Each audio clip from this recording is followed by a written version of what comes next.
Well, welcome to Miller Park. It's the final homestand of the 2010 season. Your final chance to do some tailgating and see some baseball as well. Reds coming into Miller Park looking anything like a big red machine in the month of September, while the crew hopes they can get some lumber woken up in their own ballpark here in their final homestand. Hi, everybody. Alongside David Nelson, I'm Craig Kishon. Our coverage of Brewers baseball continues here on Fox Sports Wisconsin. Now, Davey, we saw some great pitching on the road trip. The bats a little bit quiet, except for Ryan Braun, who continues to be unbelievable in Major League Baseball since August 1st. Boy, I tell you what, he's just swinging the bat very well. And you just look at those numbers right now, and he's telling you how hot he is. 388, the power number is certainly there, 27 RBIs as well. But as we take a closer look at his hitting, especially in the month of September, I mean, he has a chance to do some real big things here before the next 2 weeks. Well, he certainly does, you know, and I was talking with Dusty Baker during batting practice, and he asked me, he said, hey, is Ryan Braun, he's really hot, huh? I said, yeah, he really is. And he said, you know what? You knew it was going to happen because this guy's just too good a hitter to really be in a slump all year. Well, the Reds pitching staff has controlled the crew in the season series. They've won 7 of 8, and it might be time for payback as the Brewers look to pitch in against the Cincinnati Hurlers. B and Rock take it a first pitch when we come back.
Of a Cardinals loss or a Reds win that equals 7, they will head to the postseason for the first time since 1995.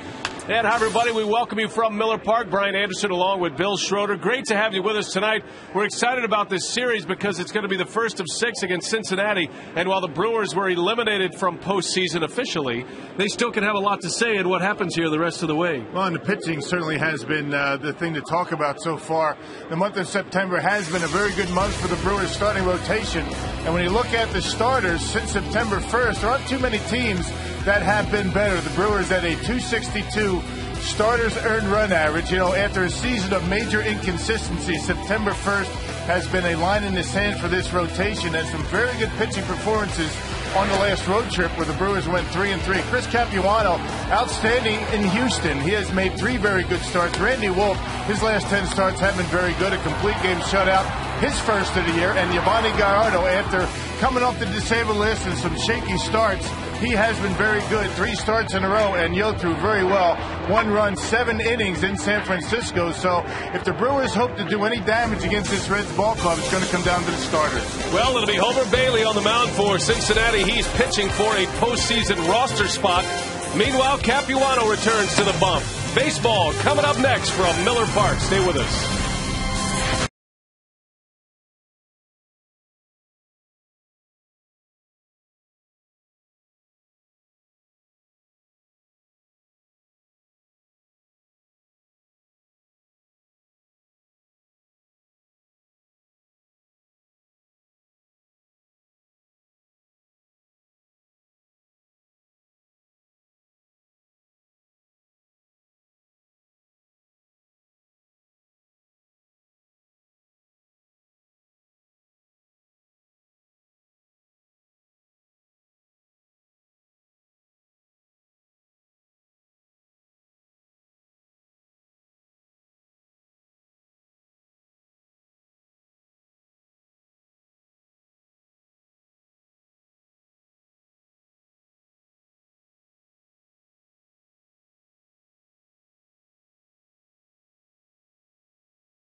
How about that Brewers logo in the water there? That's pretty neat. Yeah, how do they do that? I don't know. It's amazing. The talent is in the truck, as we like to say. Dusty Baker and Ken Maka exchanging the lineups with the crew chief, Joe West, the home plate umpire here tonight. This will be the final homestand of the year. It's 3 against the Reds, 4 against the Florida Marlins. And we certainly hope you'll make plans to be with us before we wrap up baseball in Milwaukee this summer. Subway lineup for Dusty Baker, Brandon Phillips, Orlando Cabrera, and Joey Votto.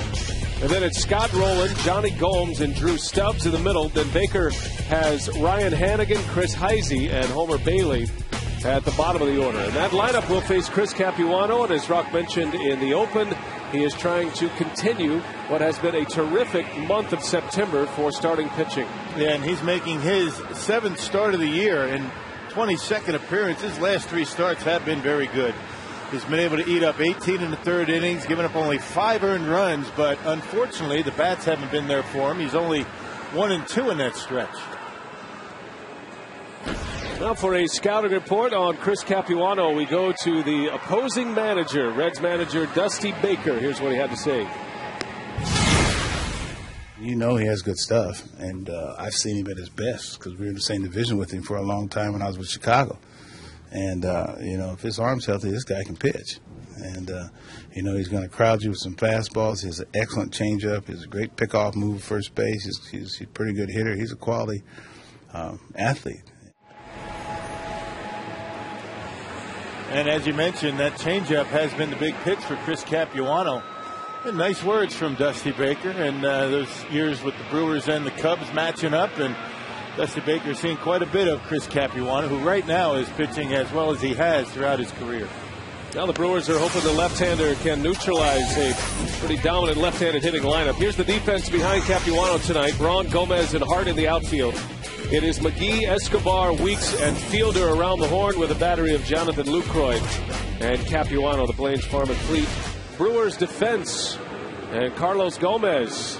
He has played well. He has been able to find his way into that Brewers lineup just about every day, and he continues to swing the bat. He continues to get on base.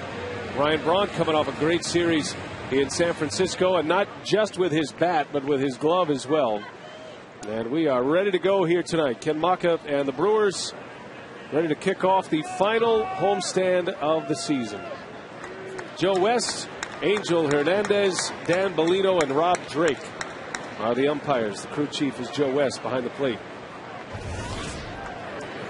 Brandon Phillips takes the ball, and that's how we get started here tonight.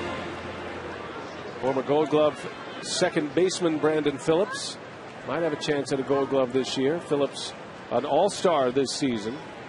272 hitter with 16 homers, 52 runs batted in. Yeah, having a tough time right now. And last time the Brewers were in town, he was out of the lineup. He got hit by a pitch against San Francisco, and he really hasn't been swinging the bat all that well. Still hasn't found that rhythm. And on a hop to Escobar. Long throw is in time. Phillips retired and one away in the first. And what's new, a changeup by Capuano. That has been a good pitch for him in his last 3 starts. When he's able to throw that for strikes, he's ordinarily going to have a nice night. When he struggles, he throws it out of the zone. Always important to find the confines of the inside and outside corner. You throw that ball over the plate, you're going to get some swings. If it's off the corners, they're going to let it go.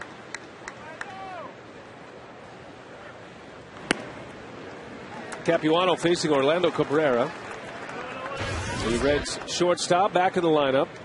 There was a time there when Dusty Baker was having a hard time getting his Keystone combination together because of injury, whether it be Cabrera or Brandon Phillips.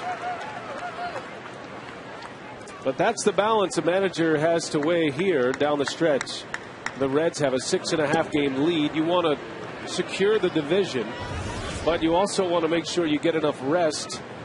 And then where do you head if it tightens up a little bit? And that's where the Brewers come in. They'd love nothing more than to press Cincinnati down the stretch here with 6 more games remaining against the Cincinnati Reds. Of the final 12 the Reds will play. Man, it's going to be important for Dusty Baker to give Brandon Phillips and Cabrera enough playing time to get hot for the postseason. Let's say for the sake of argument that they're going to get in. I mean, it's going to be a serious collapse by the Reds and an unbelievable run for the Cardinals for the Reds not to be in. But some of these guys have been hurt. They need to play. They need some playing time. Into left center, Gomez will run it down for out number 2. 2 up, 2 down for Chris Capuano. That will send to the plate Joey Votto.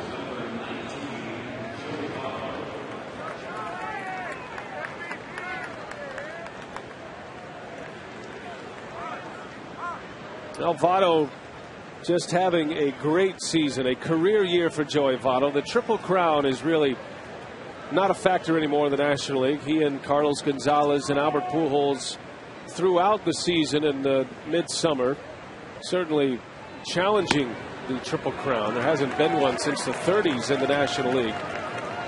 But Votto's numbers good enough for top 3 across the board in the power categories. Yeah, Joey Votto is going to have a tough time catching Carlos Gonzalez for the batting average. Gonzalez at 340, and that's going to be, keeping anybody away from that. Albert Pujols has the home runs, but Joey Votto right in there. He's had a tremendous season.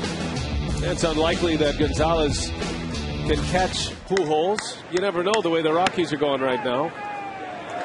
As Votto takes a call, strike 3. Joe West rings up Votto and gets barked at early here tonight. Good start for Capuano. 3 up, 3 down with a backwards K.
Brewers batting order turned in by Ken Maka. It's brought to you by Subway. Ricky Weeks, Corey Hart, and Ryan Braun at the top. Prince Fielder hits 4th, followed by Casey McGee and Carlos Gomez.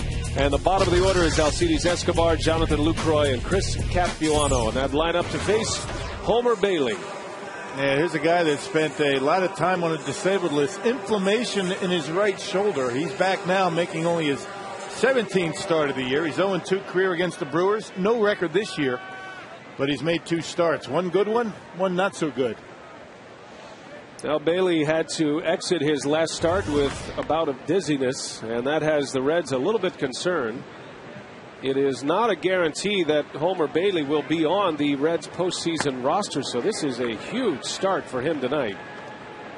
He most certainly will not be in the starting rotation for Cincinnati. And he is pitching for perhaps a bullpen spot in the postseason if the Reds get there. Ricky Weeks leads off. 27 homers this season, 79 driven in. Well, he certainly got the arm. Does Homer Bailey. Just inconsistency at the big league level. He's had a tough time staying in the major leagues for an entire season. He's got a big arm, low to mid 90s fastball, very good slider, and a decent changeup. And he's one of those guys that uses his fastball quite a bit. His last start against the Arizona Diamondbacks, he was pitching pretty well, but had to come out with that dizziness. Not sure what the cause was. He just felt like he wasn't right. So Cincinnati pulled him, and that's the last thing he needed when he's trying to find a spot on that postseason roster. Yeah, that occurred last Wednesday. But Bailey able to make his start here tonight. Only 3 innings against Arizona last Wednesday and just 83 pitches. Well, I say just, but that's a lot of pitches for 3 innings. Let's put it that way. So it was going to be an early exit for Homer Bailey anyway. But at this point of the year, as a starting pitcher, you're still trying to build up. Bailey's been on the disabled list most of the season. As Weeks bangs one back up the middle. So Ricky Weeks singles to get it started. Check the Reds defensively. They've been a very good defensive team this year. Gomes, Stubbs, and Heisey in the outfield. Their infield is superb with Roland, Cabrera, Phillips, and Votto. 3 of the 4 with Gold Gloves. And Ryan Hannigan, a defensive specialist behind the plate, catching Homer Bailey.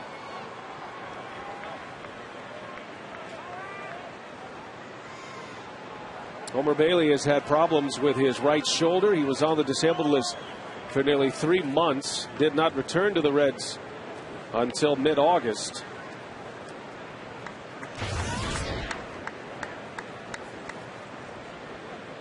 Facing Corey Hart with a man on. Weeks at first base. Homer Bailey is a guy you can run on as well. The Brewers will certainly try to take advantage of a slow delivery to home plate. Hannigan is a good throwing catcher for Cincinnati. And Brewers had a good game stealing bases the last time Bailey was out on the mound in Cincinnati. Little bouncer out to Phillips. Thought about second. He'll take the easy out at first. First out, and Weeks advances to second base. Well, here comes Ryan Braun. He homered yesterday.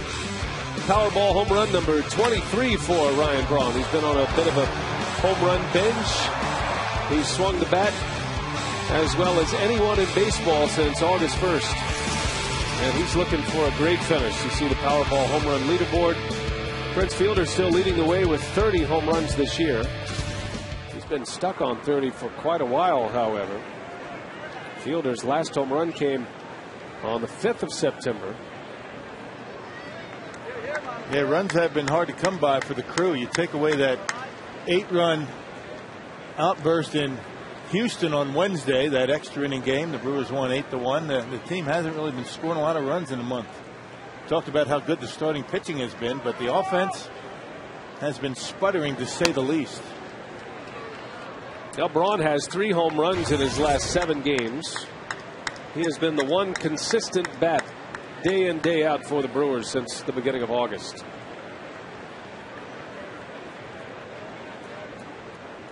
Ryan Braun, the first player in franchise history to hit 20-plus homers in each of his first 4 seasons. And he has an outside chance to get to 30 again. He'd have to really go with 14 games left, but he's capable of that. Yeah, it gets hot, you never know, but he'd certainly like to get that 100 RBIs. He's 9 away. I think 30 home runs. It might be a bit of a stretch, but certainly the way he has swung the bat since the beginning of August, he's got that batting average up to 306. That was an incredible rise. Be some kind of rally if he could get to 100 RBIs and if he could push 30 homers. Let's put it this way. If he gets to 30 homers, he'll get to 100 RBIs. He's 7 home runs away from 30 with 14 to play, including tonight. And remember, toward the latter part of July, Ryan Braun was in the low 270s. And for him to raise his average 30 points with all the at-bats that he has had, that tells you how hot he's been. Well, July 30th, he was hitting 273. But that has been the story for Braun. And you got to give him a lot of credit. He said earlier this year it has been the most challenging season for him ever in this game. You know, he's a guy, and Dale Swain pointed it out early, he's a guy who's never really struggled at this game. He's always excelled, whether it was high school at Granada Hills in Los Angeles or whether it was in college at the University of Miami, even through the minor leagues in his first 3 seasons in the big leagues. Never went through the kind of funk he was in earlier this season. And it got to him for a while, but he was able to snap out of it. His bat has been impressive. His glove has been impressive as well. Had some diving catches this year. Maybe the best catch he has ever made in San Francisco yesterday. They were still buzzing about that play at the batting cage today. As Braun swings and misses. Down he goes on strikes. And 2 men are out. A scouting report on Homer Bailey comes from hitting coach Dale Swain. He's really aggressive with his fastball. Likes his fastball a lot, anywhere from 92 to 96. Not a lot of movement, a little bit of cut on his fastball. Uses his slider a little more than his curveball to right-handers. He's going to use his changeup to left-handers, move the ball in and out both sides. But he's very aggressive with his fastball to both left-handed hitters and right-handed hitters. He's the kind of guy you got to take advantage of. Well, you saw him throw that fastball 93 miles an hour right by Ryan Braun. He could be a little bit sneaky with that fastball, especially when it's up in the strike zone. And Dale Swain mentioned he likes using the fastballs. 70% fastballs from Homer Bailey this season. So he's relied on that big heater. Prince Fielder batting with 2 outs. Weeks out at second. As Homer Bailey buzzes the tower against Prince. Yep, Hannigan wanted it upstairs. He got it up, but just a little bit inside.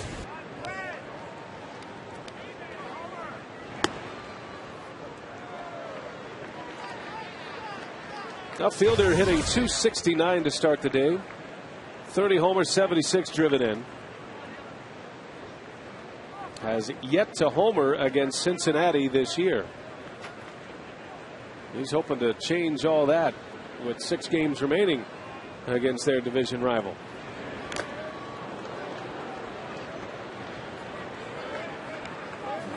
Everybody wants to finish strong, that's for sure. It can take you deep into the offseason if you finish the season swinging the bat well if you're a position player, pitching well if you're on the mound. Otherwise, those can be some excruciating months as you lead up to spring training. You know, I think the only statistic really that is going to be disappointing for Prince as the season winds down are the RBIs. His on-base percentage over 400. 30 home runs, that's a nice season this year. It's all relative. Major League leader, I should say the National League leader has 39, so it's a down year as far as home runs go.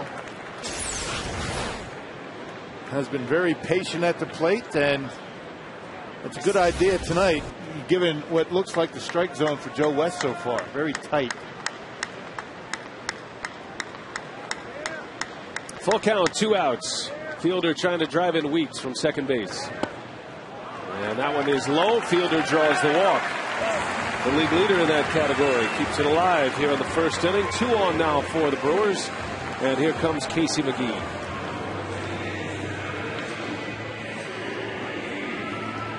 That was walk number 100 for the big fella. That's a nice milestone every year. Back-to-back seasons for Prince. Yeah, the Brewers had not had a player reach 100 walks until last season. Jeremy Burnett had a 99 walk season. But Fielder the first to triple digits, and now he's done it in back-to-back years.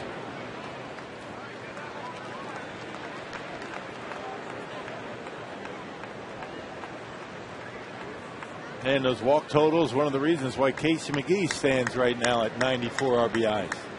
Men on base, and Casey's done a nice job throughout the year driving them in. Chris Capuano, maybe something with his mechanics that he he's trying to figure out after the first inning. Stand loose. Stand loose. Doing a little, you know how they say air guitar? That's a little air pitching right there.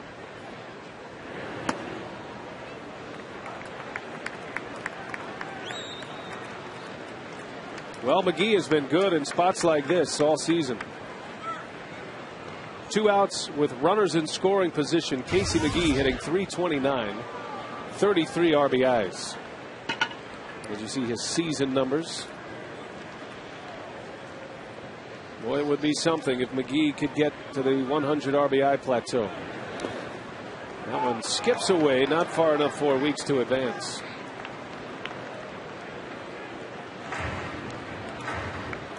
McGee is the club leader in runs batted in.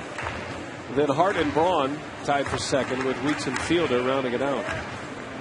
Those are familiar faces and names at the top of most of the offensive categories for the Brewers. The first 5 hitters in this lineup, whether it be home runs or RBIs, walks.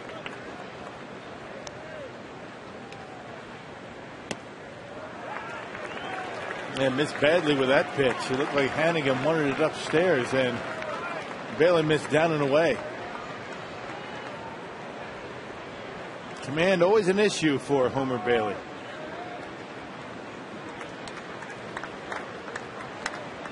So his 24th pitch of the inning. 2 on, 2 out. The runners will get a head start with a pitch.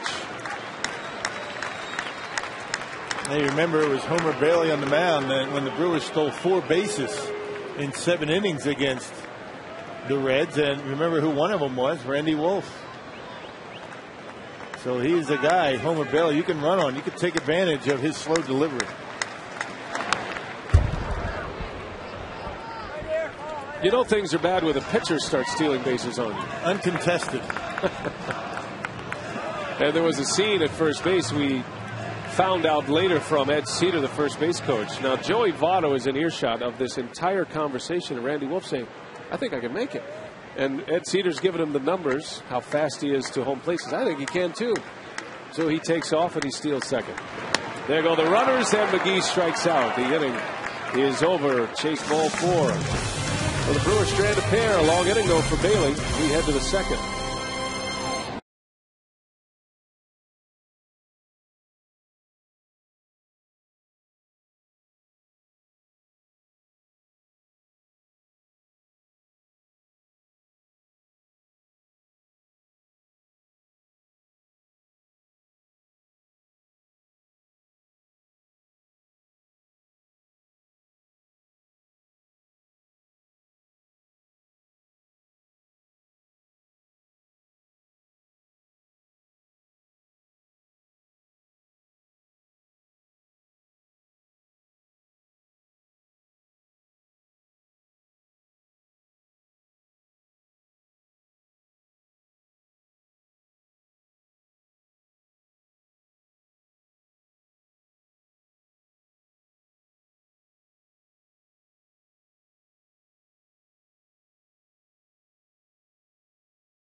It's 1995, and you can see what they've been able to do versus the Brewers as opposed to other teams in the National League. They actually lead the league with 4.95 runs, and against the Brewers, 6.95. So 6.75, excuse me. So the Reds have definitely had their way with the Brewers so far this year. In 8 meetings, they have won 7 of those, but they haven't faced the pitching that the Brewers have been able to put together as of late. So we'll see what happens this series and the next 3 in Cincinnati. Now the Reds are 7-1 against Milwaukee this year. It's hard to believe the Reds have dominated the Brewers as they have this season, including that sweep in Cincinnati. No balls, 2 strikes on Scott Rowland. Back in the starting lineup. Rowland, little lazy fly ball out to Braun. And 1 away. Rowland is really a key for Cincinnati moving forward. He has been nursing a bit of tightness in his back, and his back has been a problem throughout the last few years of his career. But he has been, for the most part, healthy this year, and he's playing at a Gold Glove caliber at third base once again. He looks like the Scott Rowland of old this season. And I'll tell you what, he has really played a nice third base. We've seen him make some nice plays, some good ranges. His throwing arm next to none. I mean, he's right on the money with every one of his throws, and certainly a candidate for the comeback player of the year. There's a lot of them in the National League, just like there are a lot of candidates for the Rookie of the Year. Comeback player of the year is going to be a close race this year. And some key comebacks by players who are propelling their teams toward the postseason. You think about Tim Hudson with the Atlanta Braves, and what a year he is having for Atlanta. He's a guy that could win the Cy Young and the comeback player of the year when it's all said and done. Yeah, Billy Wagner, a guy that had a nice season. Scott Rowland. Now you would figure that, you know, Rowland's going to play until the Reds clinch, magic number 7. And once that happens, when and if it happens, then you'd figure Rowland to get some isolated days off. There's a hot shot to left, a base hit.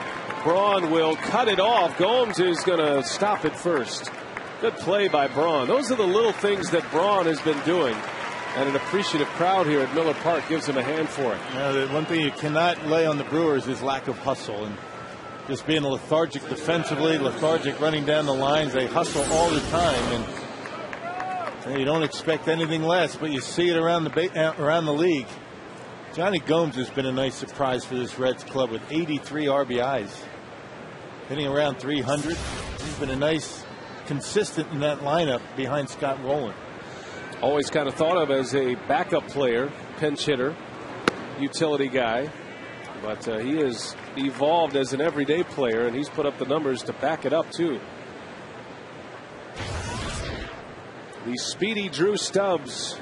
Speaking of nice years, here's a guy hitting primarily in the bottom of this Reds order, bouncing around between 6th, 7th, or 8th, with 19 homers and 70 runs batted in. So big power numbers from Drew Stubbs. His batting average is a little lower than the Reds would hope for at 249. He's so fast. He's almost a double waiting to happen if he reaches first base. He strikes out quite a bit. The Reds would like him to cut those down. And as fast as he is, you make contact, you put the ball on the ground, you get some infield hits. He's a tough guy to double up for that reason.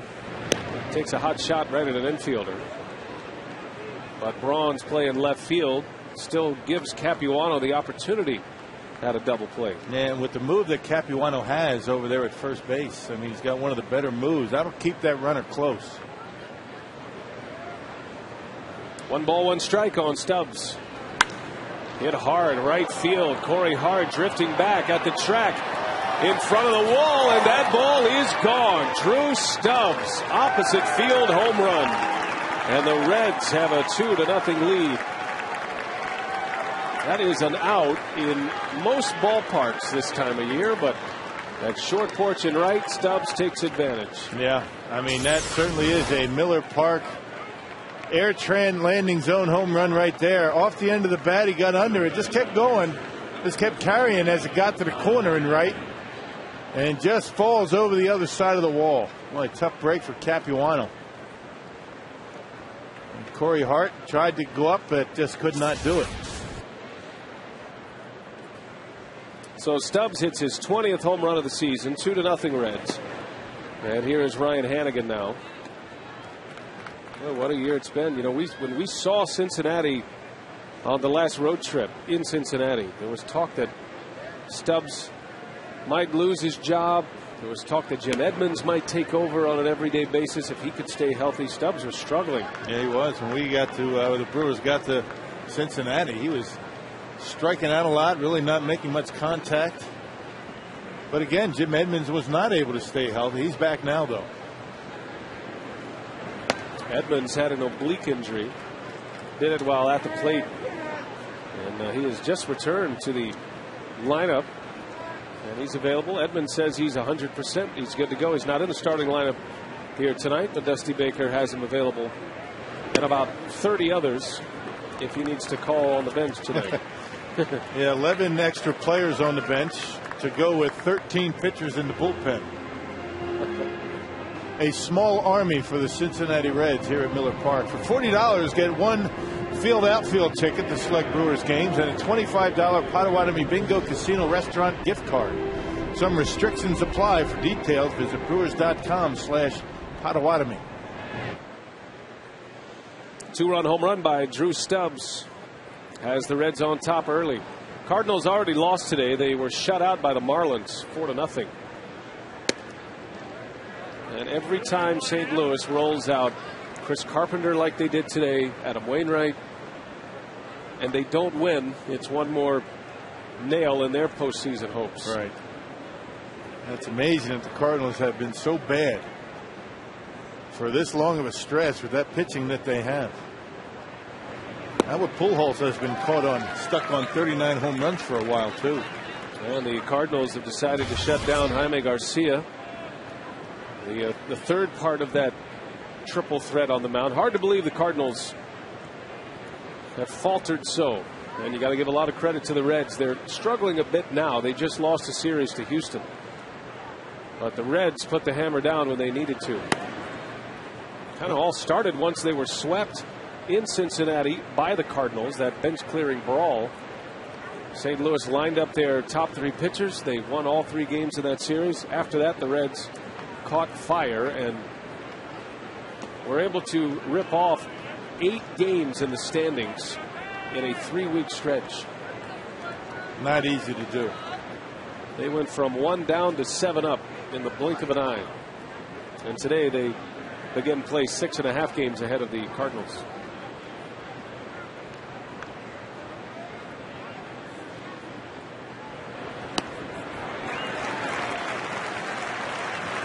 So Capuano with his second strikeout.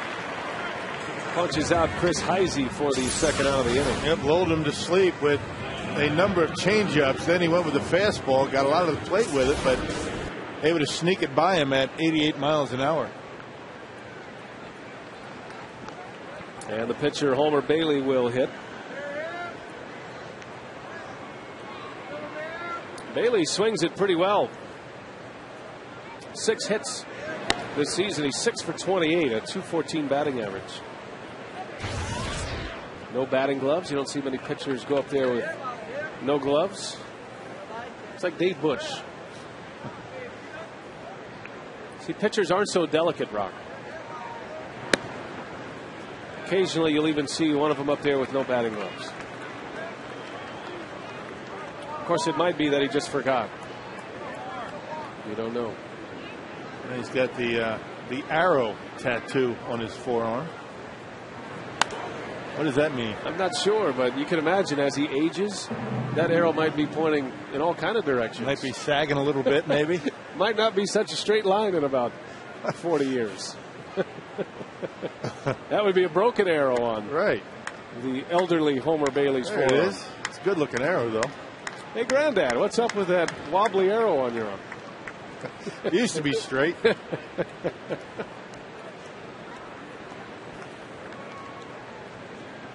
Home on LaGrange, Texas, Central Texas. And a high school phenom down there. Signed by Johnny Alvarez, one of the great scouts, now with the Atlanta Braves. Yeah, first round draft choice. And you've been hearing about Homer Bailey for what, 4 or 5 years now with the Cincinnati Reds. Always thought of as a can't miss pitcher up here in the big leagues, but he has struggled. Well, he strikes out to end the inning. Back to back Ks for Capuano, but Drew Stubbs delivers a 2-run homer, and it's 2-0.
Stubbs delivers a 2-run home run for the Reds in the second inning. The Reds have the lead. And our CarSoup.com email the booth question comes from Fred in Rice Lake. What has been more of a surprise with the Reds, their hitting or their pitching, Rock? I think they're hitting. I think that their pitching has been average throughout the year. Their starting rotation has been up and down. You know, Francisco Cordero is a guy that will drive you crazy. Yeah, they're 9th in the league in earned run average, but they're 2nd in defense. They've committed the 3rd fewest errors in all of baseball. That'll help the pitching. I think some of the guys that they've had in their lineup, Johnny Gomes has been a nice surprise, Drew Stubbs, and Scott Rowland. Yeah, 3 of the reasons why they are in the position that they're in. I think everybody thought the Reds would hit. You know, we saw them in spring training. The question was, how will they pitch and how will they pitch in their ballpark? It's one of the hitter-friendly parks in the big leagues, Great American Ballpark in Cincinnati. I don't think anybody thought that Joey Votto was going to have the kind of year that he's had. I mean, you talk about 3 guys that have been contention for MVP. When's the last time that's happened? Joey Votto's been one of the best all year. Reds are anxious. Cincinnati fans are hoping for that first trip to the postseason since '95. Votto. And a race to the bag. Gomez beats him to the bag. It's a base hit. Joey Votto made a great play, but Gomez was out of the box quickly. Bailey didn't get there. Homer Bailey, very slow getting off the mound. And the foot race to first base, won by Carlos Gomez. I love watching this guy run. Boy, nice approach by Gomez. He's started in 3 of the last 4 games. Very close at first base. Angel Hernandez calls him safe. You know, in that Brewers 3-game winning streak, it started in Houston, the first 2 in San Francisco. Gomez started all 3 and was involved in just about all the offense with plays like this. Outright hustle. Tie goes to the runner. I'm not sure Votto even got to the bag. It looked like he stepped short of first base even. So it's an infield hit and quick energy for the Brewers. We see Gomez just pumping the fist. And you know he's going to want to steal those 4 stolen bases in Cincinnati off of Homer Bailey. Gomez did not start. He's only been caught twice, Gomez. 16 for 18 on the year. And if there is a lesson to be learned here, Lorenzo Cain for the rest of his career will check the start time of that particular night's game. Because really, it was Cain thinking it was a night game in Houston when it was actually a day game in Houston that allowed Gomez back into the starting lineup, and it's been hard to get him out of there since. Now Bailey throws it away. Gomez a chance to go to third here. He's on his way. And no throw made. Boy, Gomez changes the ball game when he is on.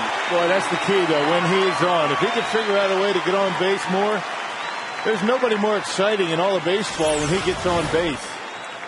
Just the fact that he's out there, it puts the pressure on the defense. It'll be an E1, allowing Gomez to get all the way around to third base. Gomez picking up Brad Fisher, waving him around, and no throw at third. 2-base error by Homer Bailey. And the Brewers a chance here. Nobody out. Runner at third. And Escobar, instead of trying to advance a runner at the very least, now playing run producer here. Now just put it in play. The Reds have the infield back. Anything other than a ground ball to third will score a run.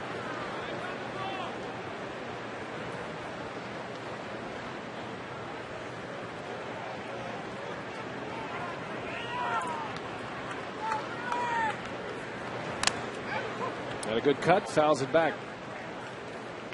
Escobar hitting at 238. He's dipped somewhat offensively down the stretch here. Been some talk that Escobar might go to winter ball, play in Venezuela this winter. The Brewers would like him, if he does go, to at least watch his schedule, not play so much. They feel like he needs to maybe take a break after a long season, his first season in the big leagues. Yeah, it's going to be 500 plus at bats for Escobar. I'm not sure how much winter ball he needs. And he chases a breaking ball, and it's a strikeout for Bailey, his third. 1 out. Now the Reds can bring the infield in, perhaps. We'll see what they elect to do. It's only the second inning. Looks like Dusty Baker's going to keep the infield back. Well, Jonathan Lucroy a chance to drive in a run. Had a good series in San Francisco. Lucroy had the key hit early against Tim Lincecum on Saturday in that great matchup between Gallardo and Lincecum. Won by Gallardo and the Brewers.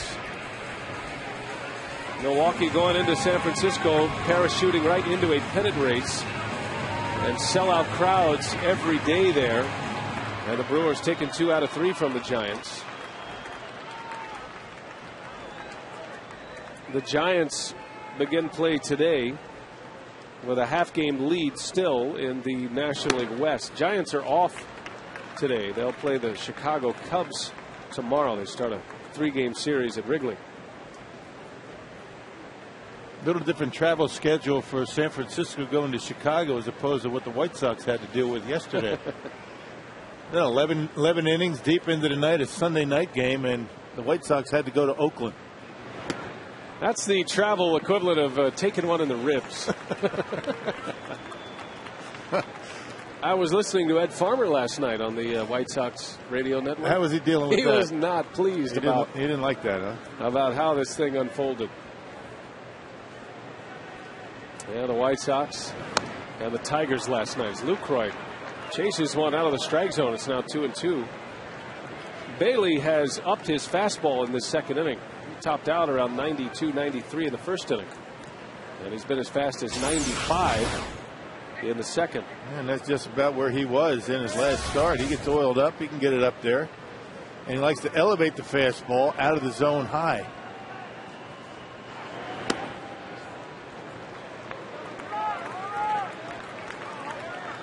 It's 95 miles an hour, but pretty straight. Not a lot of movement on it. And curveball at 77. And the fastball as high as 96. Full count to Lucroy. Got Gomez over at third base. The pitcher, Capuano, coming up next. And Lucroy chases one. Boy, the Brewers with a runner at third and nobody out. Back-to-back strikeouts from Escobar and Lucroy. Man, this pitch off the outside corner, maybe a little bit too close to take, but clearly about 3 inches off the edge. And now Homer Bailey gets to face the Brewers pitcher. And a chance to get out of it. Gomez still standing at third base. Capuano fouls one away.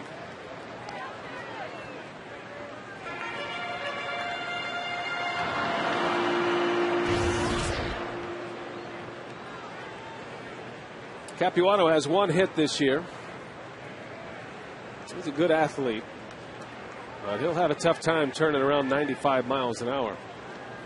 And I'd be surprised if Bailey tries anything else but the fastball here. You're almost doing him a favor by taking something off.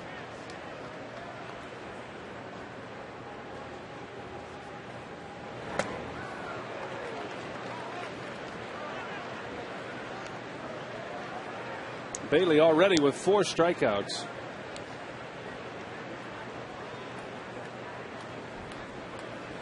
Gomez at third. He reached on an infield hit to start it. A 2-base error from Bailey had him at third base. Oh, 97, reaching back for a little extra. Nothing wrong with his arm now. Well, you got to think Dusty Baker watches this. Bailey certainly knows his situation. He's reaching back for a little bigger velocity, and if you're thinking about the postseason, he might be a fit in that bullpen. Yeah, come in and go through an order maybe once, maybe give him 3 outs. You never know with a guy with a fastball like that. If he can throw strikes, he could be an asset to you. But it's all about throwing strikes for Bailey. He's already got 42 pitches under his belt. We're in the second inning. Here's the 2-2 and a swing and a miss. He went with a breaking ball, and Capuano is retired. Brewers strand a runner at third. We head to the third.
Market of Fox Sports Wisconsin.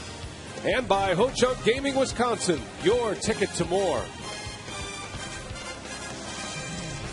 Back at Miller Park in Milwaukee, 2-0 Cincinnati. And we always like to visit with Brewers general manager Doug Melvin. First game of a homestand. Now we're in the final homestand of the year. Can you believe it's gone by this fast? I know time flies, and I wish we were in a better position for the fans and for ourselves. But we're here, and we'll go out there and give it our best from here on out. Organization has a lot to look at. I mean, pitching. You're looking at Gomez getting an opportunity. He's played well lately.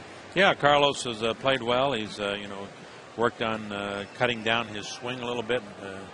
The length of his swing, and it's proven to be successful here in the number of times he's played in Houston and on the West Coast. So, the work he's put in, the one thing with Carlos, I look out my window in the afternoons, and he's out here hitting early every day with Dale and that. And, he always plays hard. He's always played the game hard and that. And he's been accused of playing it too hard sometimes, but I don't know if you can ever be accused of playing the game too hard.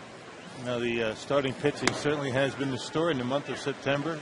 Only two teams with better starting pitching in baseball than the Brewers. How do you attribute the success of that group lately? Well, I wished I knew a little bit. We would have used it earlier, whatever the formula is. I think that Randy Wolf is pitching extremely well right now. And you go through a season, every player is going to have their ups and downs in that, but he's on a pretty good roll right now. Giovanni looks like he's back on track after struggling after the All-Star break and that. But the bullpen, I think, has been big. We talk about the same guys, Axford and Braddock and Cameron Lowe and that. And Trevor's pitched much better. But our starters have been better, too. I think defensively we've been a better defensive club this month, making more plays, which obviously helps. Throwing more strikes, keeping our walks down. It's simple. We preach it every day. We preach it every year, but you have to go out and do it. Tell us some of the process moving forward here as the season comes to an end and your evaluation period, not just with players, but all of your staff, and how does that work from this position forward? Well, Gord Ash and I met with each one of the coaches here recently and just had a sit down where we'd, for about 45 minutes to an hour, and go over the team and go over the players and the communication. Is there anything we can do from the front office? So we've had those one-on-one individual meetings, and we do them every year, and we do them, privately, so that we're not. It's tough to do in the clubhouse sometimes because there's so much activity all the time. So we have private sessions earlier in the daytime, and we've had those. And at the end of the season, we'll hear our evaluation of all our minor league staff. We've already set up professional scouting meetings in October, 8th, 9th, 10th, and 11th, 3 full days, non-interrupted meetings and that. And then the coaching staff of the minor league teams will also get their input on players too. So we'll tap into everybody to determine what they've seen over the course of the year. Obviously, we see every game in that, but we need to tap into everybody in the organization to find out what their thoughts are, their ideas, who else they've seen, to try to see what we have to do for next year. Your rookie ball teams did pretty well. Helena and the Arizona Fall League, or the Arizona guys, won championships. Yeah, they both won championships, which is a good sign for Bruce Side, his scouting staff, and reading the player development. And they hadn't done that in a while, but it's good to see those teams. I know they're a ways away, some of those players, but we have instructional league going on right now, and I'm going to try to get down there for 3 days before the season's over to see the instructional league. And we've got some pretty good players down there too. Jake Odorizzi's down there, and Kyle Heckathorn, and Cantrell Davis had a good year up at Appleton. So there's a good number of players in our system. It's just a matter of when are they ready for the big leagues. We never thought that Jonathan LaCroix would have this many games under his belt, and Lorenzo Cain, the experience. Mark Rogers is going to get a start on Thursday. So Brandon Kinsner. We got a lot of young players here that we'll get a chance to look at. I guess that's the disadvantage of not being in a pennant race, is that they're gaining that kind of experience here, but it's very beneficial for them to gain experience at the big league level. Yeah, tell us about Mark Rogers. They're going to make a start against the Marlins when they come in town. What do you expect out of him? Well, Mark's looking forward to it. He's someone that missed about a year and a half, almost 2 years with arm problems. He was in the same draft as Homer Bailey that we're seeing tonight pitching against us. So, if it wasn't for the injuries, Mark might be here and might be helping us more. But he's going to get an opportunity to go out there, and he's had 2 innings so far here, and has shown good poise, has thrown strikes, and that's what it'll be about for Mark, is to keep his delivery and that under control. And I think he's looking forward to it. He's a very good athlete, and that's so he'll get a chance on Thursday night, and I know he's excited about it. Well, you don't want to give away starting jobs in September for 2011, but in addition to Mark Rogers, Jeremy Jeffress was pushed to the big leagues as well. And what have you seen from him? And what can you tell us about his future? Is he a reliever in the making, or does he have a chance to end up as a starting pitcher in the big leagues? Well, again, once we get everybody's information, we'll probably determine that. I think with the need for starting pitching, it's probably we'd like to go in that direction, but I'd like to hear from everybody. I think that's one of the reasons there's a shortage of starting pitching in the major leagues, is because when you get those kind of arms, everybody likes to just put them in the bullpen. And you go out there and let them pitch for 1 inning or 2 innings. And there's a real shortage of starting pitchers to have a good 5-man rotation in the big leagues. And, you can go out there and say Cameron Lowe or Axford or Braddock. And if teams had the patience enough to keep them in the minor leagues to learn the third pitch, you'd have starting pitchers. And a lot of times we don't have that kind of patience. We get the good arms, the live arms in the big leagues, and say they can pitch out of the pen. And that's what happens. You've seen it with different ball clubs and that. But Jeremy's got a good arm. He's 95, 96 with a good breaking ball. The difficulty of pitching in relief, he doesn't use his changeup that much, and he's got a very good changeup. So he's going to be going to the Arizona Fall League and be getting some extended innings. He and Mike McClendon, Brandon Kinsler, all 3 of them are going to be going to the Fall League to be pitching to get some innings and gain some more experience. It just seems like all across baseball that general managers are becoming more willing, at least in the last couple of years, to push young players to see what they have, as the veteran players tend to get hurt quite a bit, especially post-Mitchell report. But seems like, and you mentioned it with Luke Croy and Lorenzo Cain, that these young guys are able to handle themselves well at the big league level. Yeah, I think it's I do think if they go through the proper development process, you're going to get the more complete player. If you look back, Prince Fielder went through each level to get here. Ryan Braun played at every level to get here. We pushed Ricky Weeks a little bit. We pushed J.J. Hardy a little bit earlier on. Torrey Hart played at each level. And then when they come up here, they're having the ones who aren't pushed like that will have a little more success early in that. And they take that developmental stage out of the equation at the big league level. But when you're pushing players up here at the big league level, you're almost asking them that there's a developmental part of their game that's still not completed. Carlos Gomez is a perfect example of Carlos being in the big leagues at the age of 20.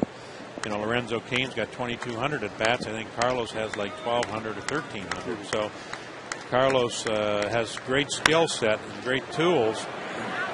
And if he'd have played 2 more years in the minor league, who's not to say he might be a 270 hitter now. Doug Melvin, we appreciate your time, and we'll see you down the road. Final homestand of the year. Okay, thanks, guys. Pick up some wins. That's Doug Melvin.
Your answer to 234-234.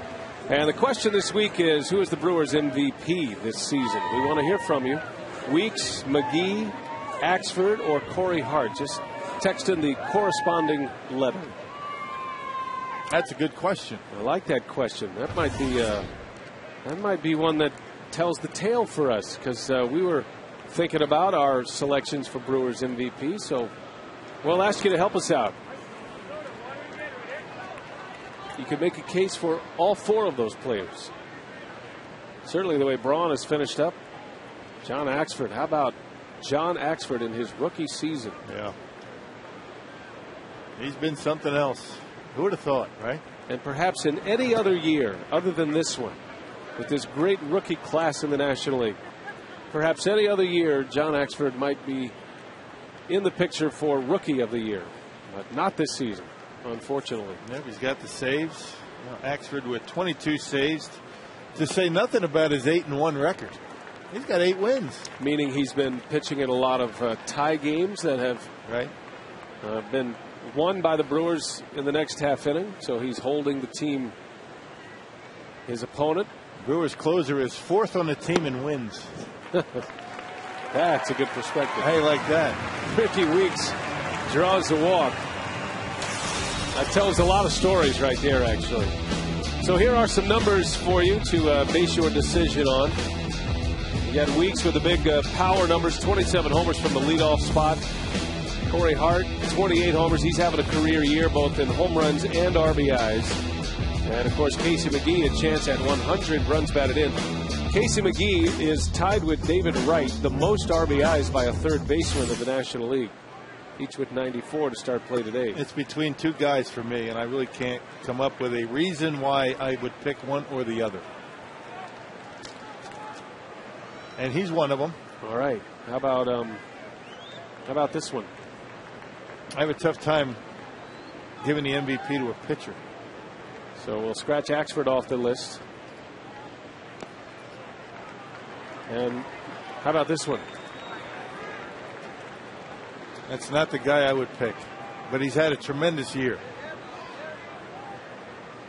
Well, by process of elimination. And again, all 4 of them deserving. You know, I can't decide between Corey Hart and Casey McGee. Our director, Michael Odino, thought he knew you so well. Yeah, well, apparently not. There's a base hit right on cue. And it's bobbled in right field by Heisey. Here comes Weeks. He'll make it. Ricky Weeks heads up base running. He turned around and saw that Heisey bobbled the ball and makes it to third base. Yeah, nice job by Brad Fisher, too. I mean, not taking anything for granted. This is what we're talking about with the Brewers. We see a lot of teams that get base hits and they just concede the fact that Ricky's going to stop at second base. He sees the bobble and he just takes off. I mean, this is a team that is always looking to take the extra base, always hustling. And, you know, when your star players, you know, Ricky Weeks, or I should say Prince Fielder and Ryan Braun, when those two guys are hustling, that makes everybody else hustle. It'll be an error on Heisey. And the Brewers have runners at the corners for the big sluggers. 50 pitches already for Homer Bailey. He has 5 strikeouts. The Brewers stranded a runner at third base last inning. But now Braun a chance to send one across the pay station here as he takes a strike.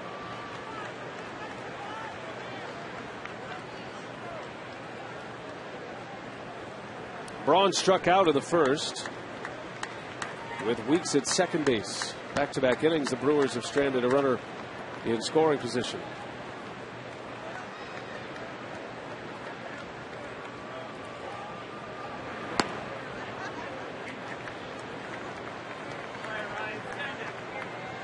There's been a lot of fastballs from Homer Bailey. It really has. I mean, tons of fastballs. And most of them on the outside corner. Every now and again with 2 strikes, he'll straighten a hitter up with a fastball in, but he likes to work away. Runner goes, swing and a miss, throw to second base. In time, Hart is thrown out. Corey Hart gunned down by Ryan Hannigan. Good throw by the Reds catcher. Boy, quick release and right on the money. very close down there at second base, but Dan Bellino rings up Corey at second. Not a very big lead, decent jump. And Corey Harden out at second base. So you got him. Good call. So 4 stolen bases. The Brewers run wild on Homer Bailey the last time they saw him in Cincinnati. And Ryan Hannigan able to get the first stolen base attempt. That's a big out for Bailey. Now 1 away. Still a runner at third. Braun a chance to put the Brewers on the board here. The infield is back for Cincinnati. They'll concede the run. And Braun obliges. Bouncing ball to short. Weeks scores the run. And Braun gets credited with an RBI. I'll take what they give you, right? I mean, they're back. Ryan with a defensive swing, but able to get it on the ground and drive in another run. 92 RBIs for Braun.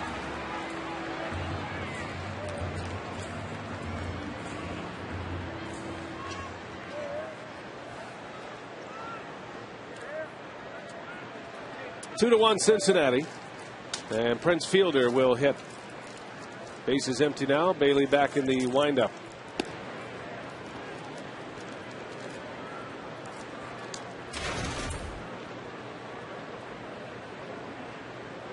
Just 4 games in the National League today. One of them already in the books. Marlins shut out the Cardinals 4-0. Volstad beat Carpenter. Chris Carpenter now 15-8. And he gave up all 4 runs in the second inning. So Chris Volstad picks up his 10th win. He's into double digits, which gives the Reds 1 more chip to their elimination number, which is now at 7 as Fielder rips one to center field, a base hit. A 2-out single for Prince Fielder. An outright bullet for Prince. He's on for the second time. Hey, catch all the action of the 2010 Major League Baseball postseason on Fox and TBS. The excitement begins on October 6th with the Division Series on TBS. Right around the corner. Regular season wrapping up on the 3rd. Inside 2 weeks left in the regular season. Unless we have another season of a regular season playoff. Here's where it stands right now. It is tight in the American League East. Tonight, the Yankees and the Tampa Bay Rays start a 4-game series at Yankee Stadium. Twins are close to eliminating the White Sox. The Rangers are close to calling it a season with the Oakland Athletics as well. But a great race going on in the American League East, the National League West, and of course the wild card race will be a good one as well in the National League.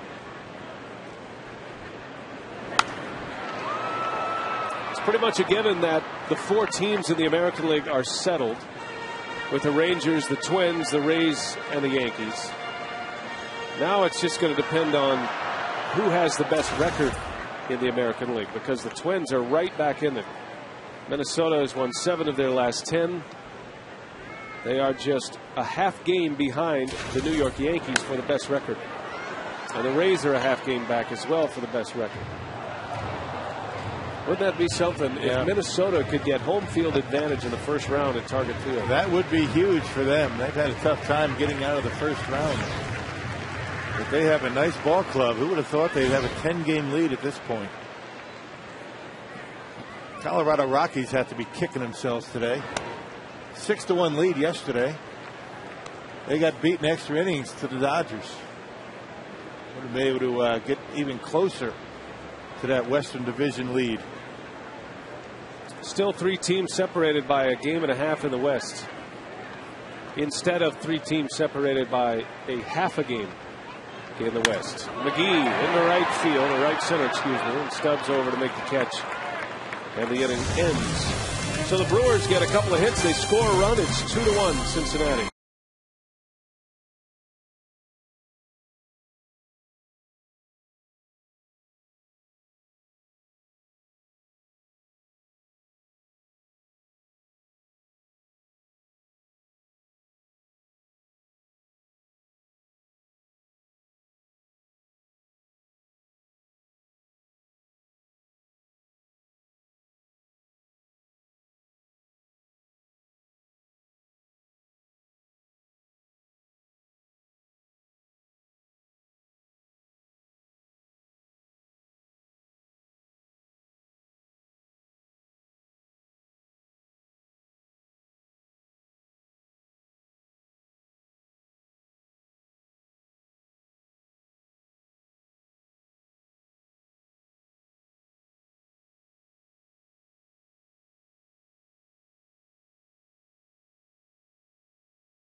Community Foundation 50-50 raffle tickets are sold throughout the ballpark, beginning with the gates opening through the 4th inning of every Brewers home game. At the top of the 6th inning, the winning ticket will be announced, and a lucky fan will take home half of the net proceeds from the day's raffle ticket sales.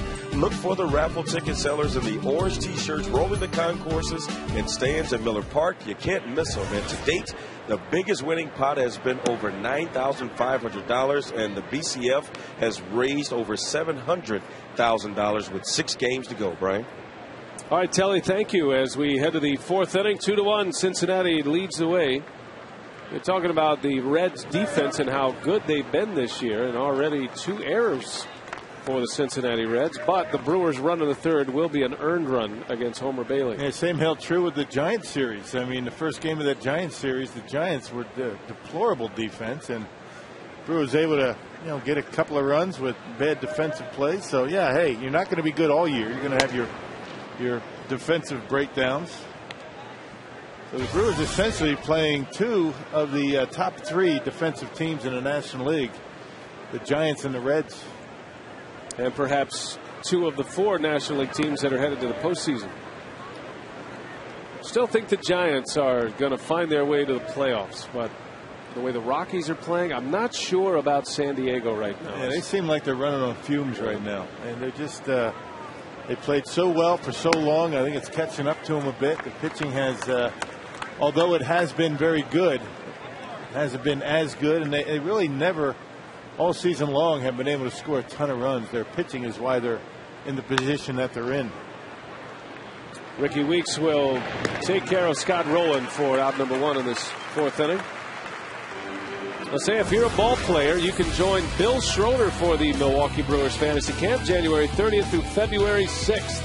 Camp includes instruction and coaching from Brewers legends, professional clubhouse staff, athletic trainers, and more. All participants also receive an authentic Brewers uniform, batting practice top, and much more.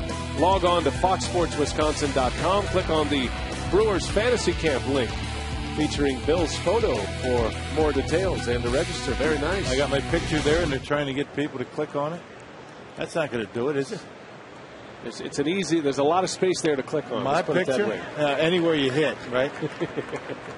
Yeah, we got Jim Gantner coming in. We got Dale Swaim, Eddie Cedar. We've got Listash, Greg Vaughn, Ray King, Jeff Cirillo, Jeff Jenkins. Very good. We got a kind of a late '90s team Brewers theme going. And what's the age limit again? 30 and over. Men and women. It's a 30 over league. Right. The old fantasy camp. I'll be there.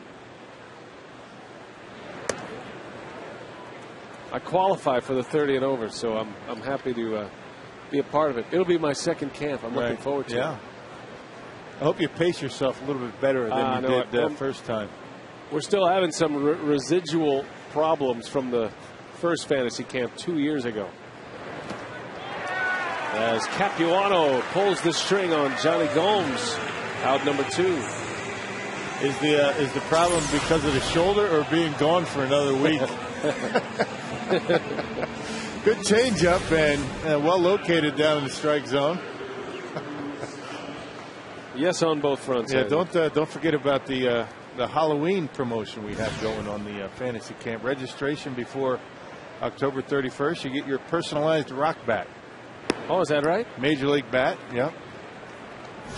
That's only for paid participants. I got to get that registration. And I have to pay. That's the one that hurts a little bit. You got to go to the hip. Yeah. The rock bats that a lot of the Brewers use. Love the rock bats. You should have heard me yesterday, Rock. I might as well be a rock bat salesman. Nice. Because I was in Baltimore, right? So Mark Teixeira of the Yankees has a hand injury. Right. He has an injury on his thumb. It's that hamate right there. Right. He was out of the starting lineup again yesterday. I told Joe Girardi about the rock bats and the new bat that is out that Rowan makes. And they're going to call him. Could have all of the Yankees using rock bats. That'll cover your camp.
A good game here at Miller Park. First of 3 against the Reds. Drew Stubbs gets things going for the Reds.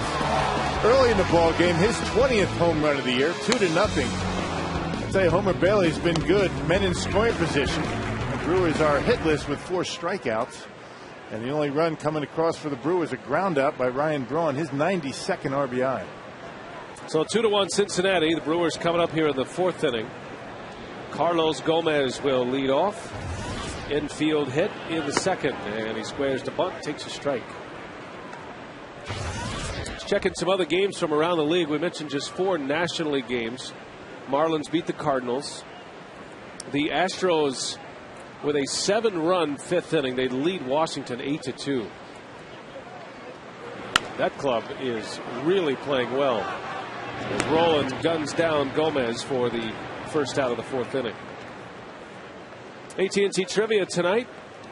We want to know who was the Reds manager the last time they reached the playoffs. 1995. And it was not Dusty Baker. Dusty Baker hoping for a return trip to the postseason. Went to the playoffs as the Cubs manager. And went to the World Series as the skipper of the Giants.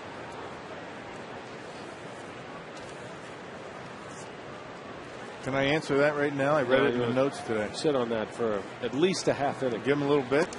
A little bit. We'll give you a hint, though. This particular manager was back in the postseason the next season for a different team.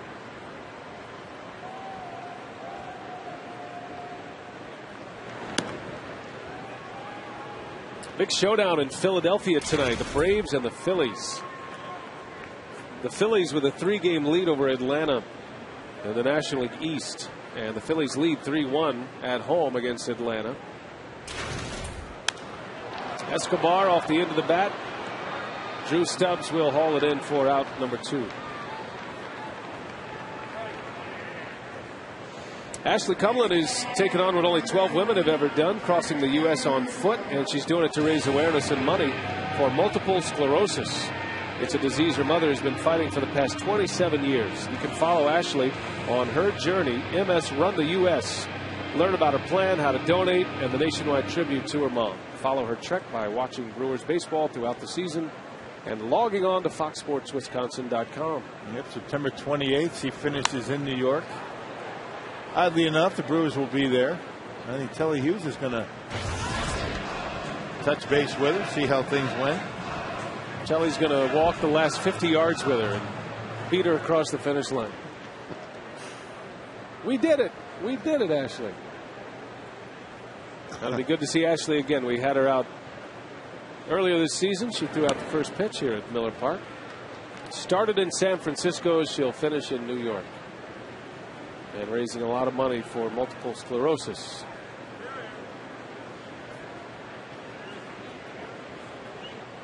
Ball and a strike on Lucroy.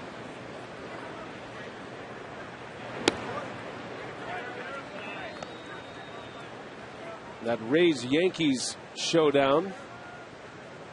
Top of the 6th inning. The Rays have just scored 3 runs in the 6th inning, and it's now 4-3 New York.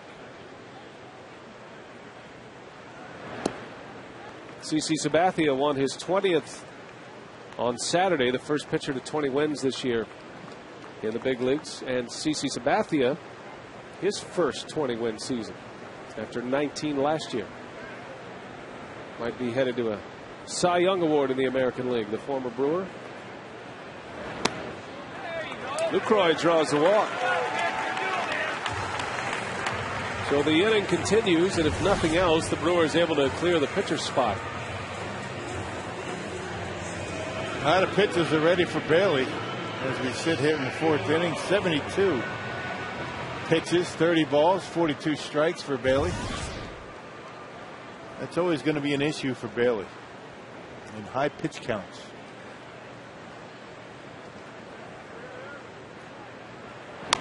Capuano out to Votto and retired on the first pitch. The inning is over. The Brewers come up empty in the 4th. Cincinnati 2, Milwaukee 1. We're on our way to the 5th.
The fifth inning from Miller Park on a cool Monday night. Roof is open, though. A nice night for baseball here. Our trivia, courtesy of AT&T, who was the Reds manager the last time they reached the playoffs, 1995. It was Davey Johnson. And then Johnson would go on to manage the Orioles. 96 season. Remember the Jeffrey Mayer incident? Right. Tony Tarasco. And it's been a long time for Cincinnati. They're anxious for a return to the postseason. It was the first year in many, many years that they're guaranteed a plus 500 season. Was it 9 straight years? Mm-hmm. They had a chance at the end of the decade at a one-game playoff that they lost. The one problem they're having in Cincinnati, and we were just there a couple of weeks ago, is they're still not drawing well in Cincinnati. It's a great baseball community. It really is. The Reds are the oldest professional franchise. Go all the way back to 1876. But they have not been able to fill up great American ballparks. You hope that will change as they get to the finish line here. We'll find out that last homestand. 6th lowest attendance in the National League at home. That's not good when you have a team as good as they put together this year. Well, Jocketty and his Cardinals influence on this ball club has turned out a nice season. It hasn't shown up at the turnstiles.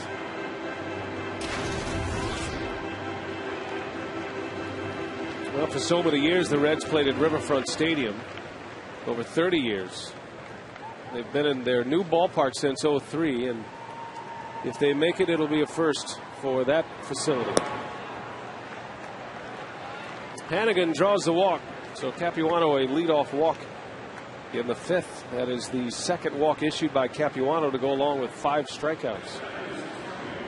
Let's check in with Telly Hughes. Hey guys, let's take a look around the league, and there are a couple of players that's really been lighting it up. Of course, Troy Tulowitzki has single-handedly kept the Rockies in the NL West picture, and Sin Chu putting together quite a week over in the American League and the Cleveland Indians.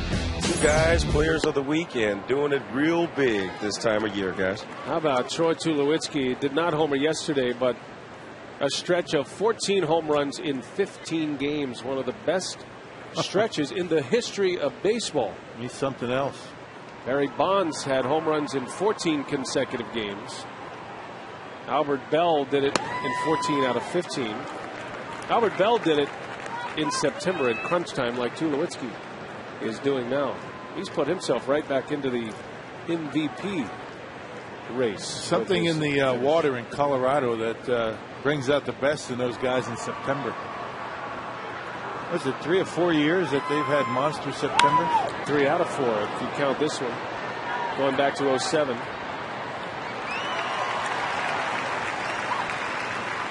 Heisey retired. Hannigan still at first, 1 away in the 5th inning for Capuano. Now he'll face the pitcher Homer Bailey.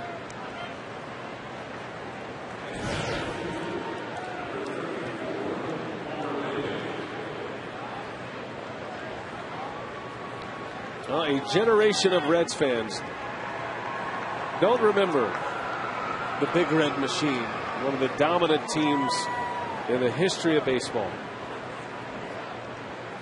There's a short list of some of the greatest teams ever assembled. The 27 Yankees always come to mind. Murderers Row. The mid-70s Reds, and it lasted a few years. Great history, Cincinnati. Yeah, the A's in the 80s, early 90s. Mm-hmm. Of course, the Yankees in the late 90s. That group that ripped off 3 in a row.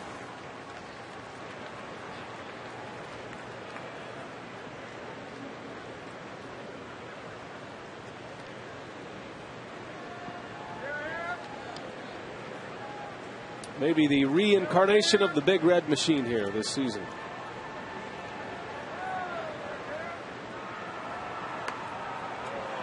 Bailey gets a bunt down. Only play is first. And that'll be a sacrifice for Homer Bailey. 2-4 on the putout. Hannigan advances to second base. 2 away. The Reds have a runner in scoring position. And here's Brandon Phillips.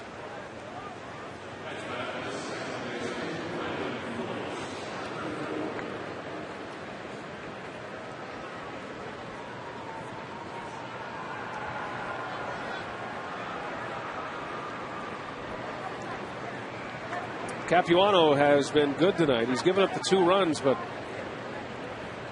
that's been it.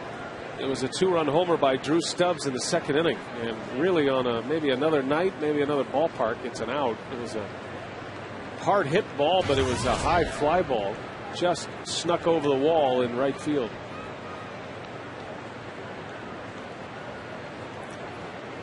Otherwise, Capuano with 5 Ks, just 2 walks. And he's given up just 3 Cincinnati hits. That's kind of the way he's been pitching. His last 3 starts have been very good before tonight. He'd only allowed 5 earned runs and 18 in the 3rd innings.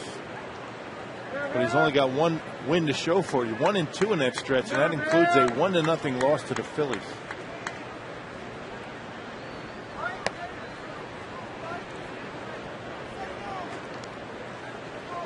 Well, you can bet these are important innings for Capuano. He is a free agent come season's end, and he is trying to prove to the Brewers and all of these other organizations and these scouts that are here tonight that he is deserving of a contract next year and a chance to pitch in the big leagues. It's been impressive to watch him come all the way back from a second Tommy John surgery.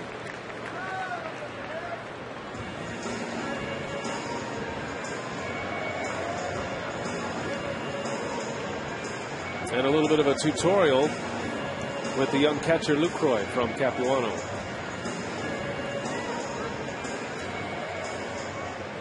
And we've talked about Jonathan Lucroy for a while now, and how impressed everyone has been with the way he's been able to handle this pitching staff. Relatively young catcher, some young pitchers on this staff, and he and George Gutierrez really haven't had a veteran guy to go to. Corey Hardy is back, and he'll make the catch. Hard with a terrific catch in right field over the shoulder as he robs Brandon Phillips. The inning is over in the 5th. Good defense by the Brewers right fielder. Phillips knows one.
Family of instant scratch games. Odds are you'll like them.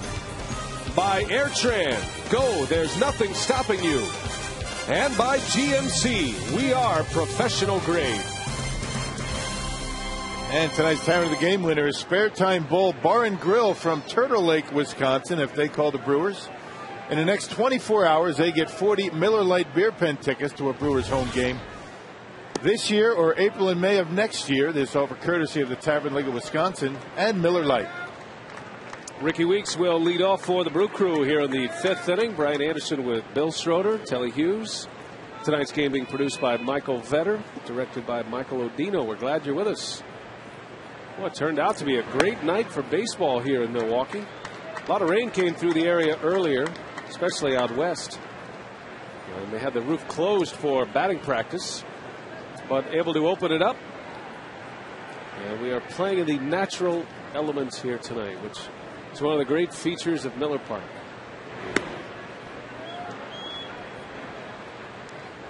Two to one Reds, a 2-run homer by Stubbs for Cincinnati. Weeks scored the lone Brewers run in the 3rd inning on a Braun RBI groundout.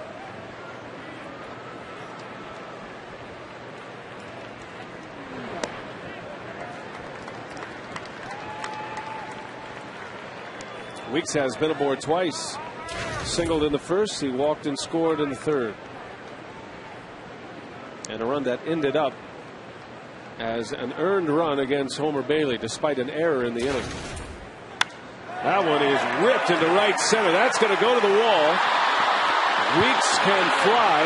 He's on his way to second, and he'll stop there. He'll settle for a double. A leadoff double for Ricky Weeks. Maybe I should reconsider my MVP vote. I'm telling you, you talk about hammering a baseball to the opposite field, right center. Nice short stroke by Ricky. Ball just jumps off his bat, finds a gap.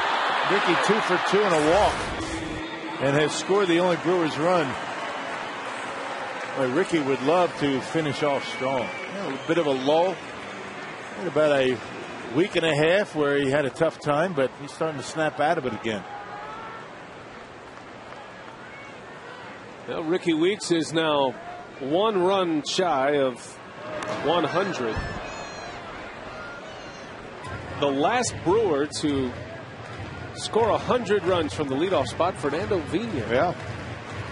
And that was 101 back in 1998. Weeks has a chance to break that record. He is at 99 with his run scored tonight. And that truly is the name of the game, from the leadoff spot, scoring runs. It's the name of the game anyway. On base percentage and runs scored. Those are the 2 most important statistics for a leadoff hitter. Fernando Vina the last. Paul Molitor did it 4 times, scoring 100 runs or more as a leadoff hitter.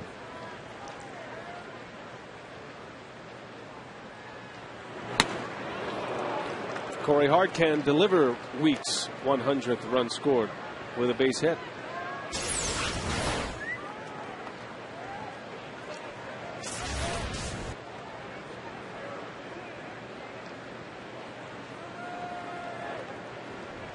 Oh, and 2 the count on Corey Hart. Made a nice over-the-shoulder catch in the top of this frame, robbing Brandon Phillips of an RBI extra base hit. Chase one. Fastball high. Hart can't lay off, and it's out number 1. Strikeout number 6 for Homer Bailey. So here comes Braun, and speaking of catches, Ryan Braun yesterday still the talk of the town. One of the best plays of his career, he told me earlier today. And it was something special as he goes up over the wall to bring it back in. And he enjoyed every minute of it. Good to see the Brewers playing hard and playing defense. That's when you know a team is giving it their best effort on a daily basis, even when they're out of the postseason race. Playing with a lot of pride. They want to finish strong. They want to give their best and beat the best. They took 2 out of 3 from the Giants. Would love to do the same minimum against this Reds ball club. Always want to finish strong. Nobody remembers how you start. It's how you finish. Those are the lasting impressions throughout the offseason. Nobody wants to be accused of mailing it in when you're out of contention. You got the long contract. And certainly the Brewers cannot be accused of doing that. So Braun a chance to drive in another run here, has Weeks at second base. Braun with his 92nd RBI in the 3rd inning.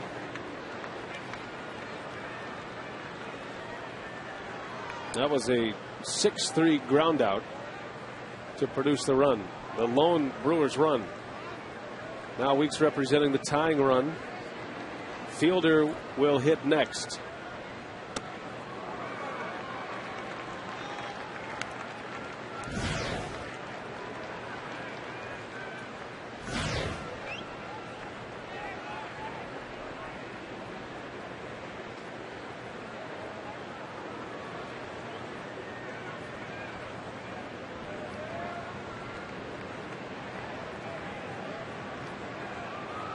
In the 1st inning, Bailey struck out Braun with a fastball away.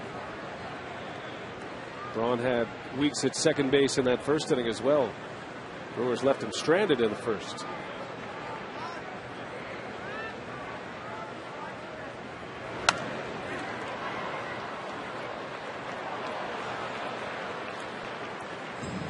Braun's among league leaders in runs scored as well. Talked about Ricky Weeks, who has 99 now. Weeks is tied for 3rd in the National League behind Carlos Gonzalez and Albert Pujols. But Braun with 95 runs scored began the day 7th in the National League in that category.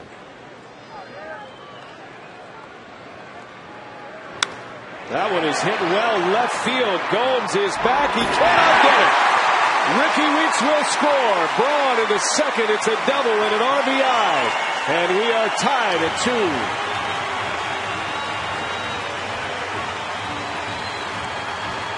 And another good at bat by Ryan Braun. His 2nd RBI. This time a double, a bullet over the head of Johnny Gomes. A lot of fastballs by Homer Bailey. One after the other. A couple of them up and in. A lot of pitches high, and that one down in the strike zone, and Ryan able to go down and golf it. A line drive over Gomes, who's playing deep already. Ricky Weeks scores his 100th run of the year. As Braun drives in his 93rd, 2 RBIs tonight for Braun. And now Prince Fielder a chance to give the Brewers the lead. As Weeks hit a career milestone here tonight. It's got to be about 90% fastballs from Homer Bailey tonight. That number in 82, the 135 runs scored, that still just blows me away. Anytime you score over 130 runs, that is something special in a 162 game season. They truly were the wall bangers in 1982. Yeah, those are some big boys swinging big bats back in those days. But it does need to be stated that that was an American League team, of course, and there was the designated hitter. This Fielder chases the left field line. It's foul. They did have the designated hitter. Fewer teams. That American League Eastern Division was a bear. Some good pitching in that division. Plus, playing at County Stadium, a lot different than playing in a lot of these new ballparks. So I think it's a wash. Call it a wash.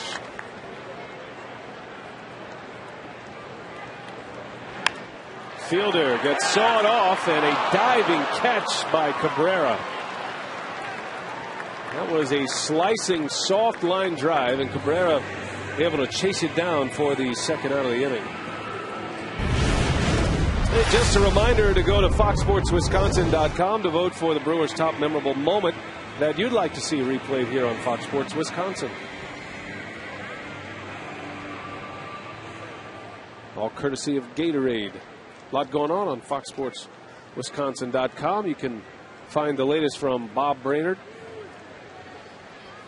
He's here chipping away tonight, working on something for the webpage.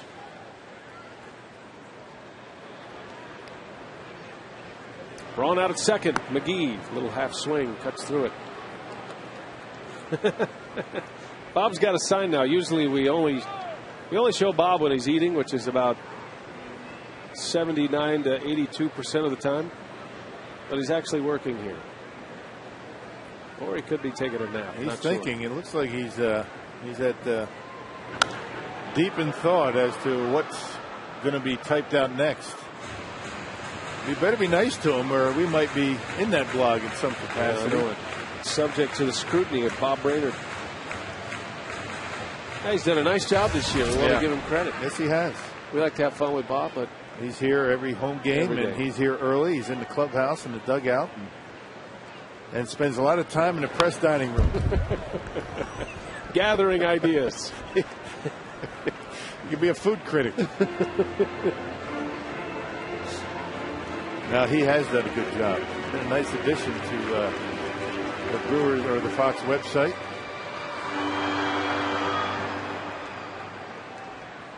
Oh, and to the count on Casey McGee. Brewers a chance to take the lead here in the 5th. Braun out at second, and McGee lays off. There's something about Bailey's fastball. It's not a cut fastball. I mean, he's throwing at 96 miles an hour. It's straight. But it is, and I guess that's it, because a lot of fastballs come back into a right-handed hitter. I think he hides it pretty well. He's a big, tall kid, and he throws in that downward plane, and it must be tough to pick up. Hitters say it is a bit of an illusion, his fastball, especially when he throws it out there. Little bouncer, rolling, gobbles it up, makes it look easy. But the Brewers tie it up. Ryan Braun with his second RBI of the game, an RBI double. We're all even at 2.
Game, we're all tied up. Chris Capuano back on the mound. We start the 6th inning from Miller Park in Milwaukee.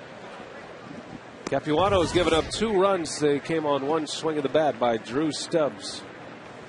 Now Capuano is into the 3rd time through the batting order. Orlando Cabrera, Joey Votto, and Scott Rowland due up. Cabrera was out with an injury to his side as well. Those can be painful, and they can be long-term in healing. It's not something you come back from right away, but Cabrera has come back for this stretch run. You're always worried about those injuries popping up again. I remember Ryan Braun had that last year. And it seems like he never really got over it. He put up numbers, but he never really got over it. The oblique strain, that is a new phenomenon. I'm not sure if it's a new phenomenon. It's just called the oblique strain. It used to be I have a sore side. They've named all the muscles now. Sends you back to medical school. Has us racing down to the athletic trainers. Right. What is plantar fasciitis? Where exactly is that? Arthur Rhodes is dealing with that. Right. And as you get older, it's much more difficult to come back from. Just like everything else. It applies to baseball players too. They're missing Arthur Rhodes, and that is an arm they will desperately need in the postseason. Which is why they haven't been using him a whole lot. Saving that arm and hoping those heels get better. But they do have another left-hander that's pretty good. Aroldis Chapman. He got hit up pretty good his last time out. They took a loss, his first loss on this last road trip in Houston. That one's hit hard left field. Braun is back. He will not get there. So Cabrera into second with a double. A leadoff double in the 6th inning for the Reds.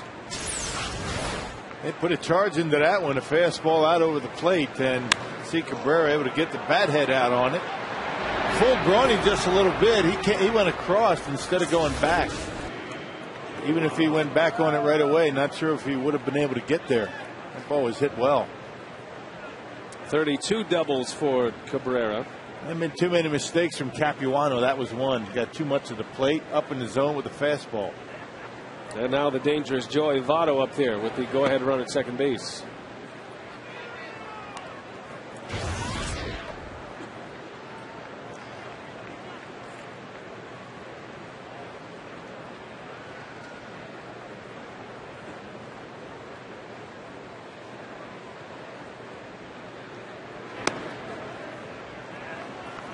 Now, typically you'd see Jay Bruce and Joey Votto in the starting lineup, even against left-handed pitching. No Bruce here tonight. Bruce been dealing with a sore right side as well. He had a good series against the Brewers back in Cincinnati. Bruce and Votto came up together in 08.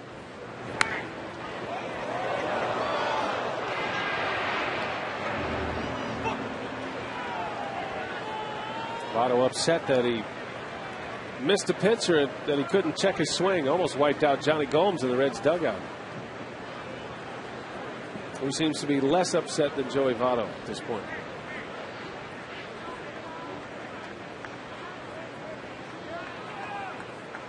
Ball and 2 strikes.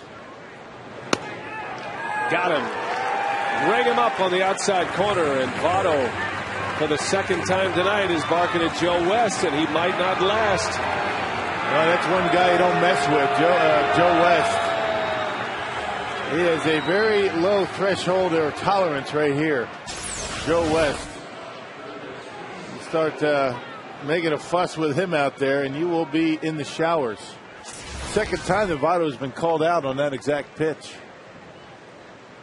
And even if you have the greatest eye in baseball history, it's too close to take with 2 strikes. Well, that's what you're taught in Little League, but it's not the way it is anymore in the big leagues. Looked like a good pitch from Capuano. In all honesty, the way the strike zone has been called, particularly this year, I mean, hitters are better off taking that pitch. You're not going to do much with it, and a pretty good chance it's going to be called a ball. It's rare that it's called a strike. So you don't blame hitters for taking those. Capuano has 6 strikeouts now. Scott Rowland with a runner at second. 2-2 ball game here in the 6th inning. Good game tonight.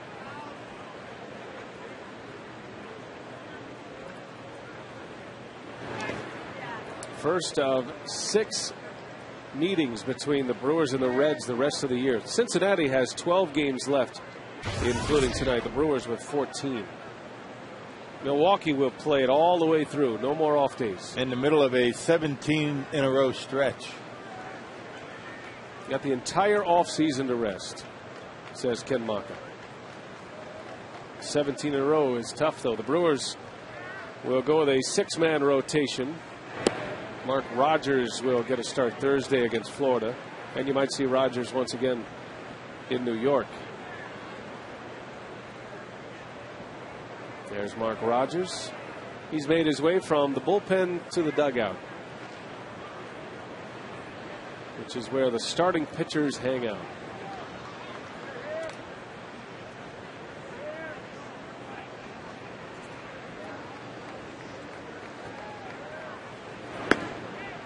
These guys in the dugout don't miss a trick, do they?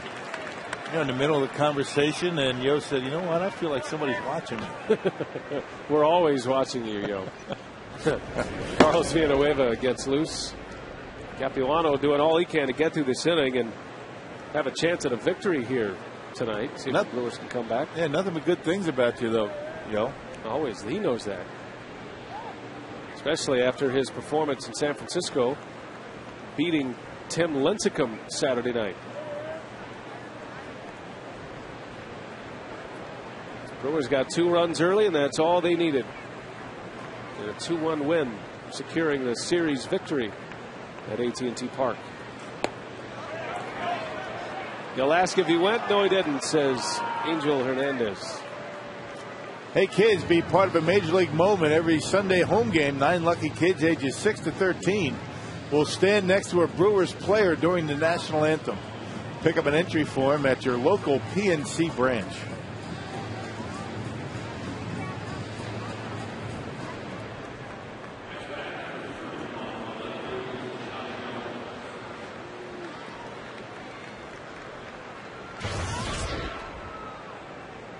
Johnny Gomes with 1 away.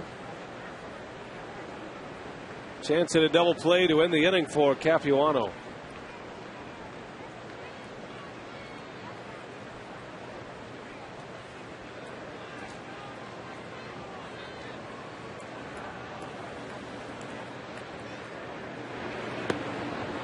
And a strike to Gomes. Yeah, good changeup to start him out. He's got that slight cut to it. And 6 strikeouts for Cappy to go along with 3 walks, 6 ground ball outs. He needs one right now.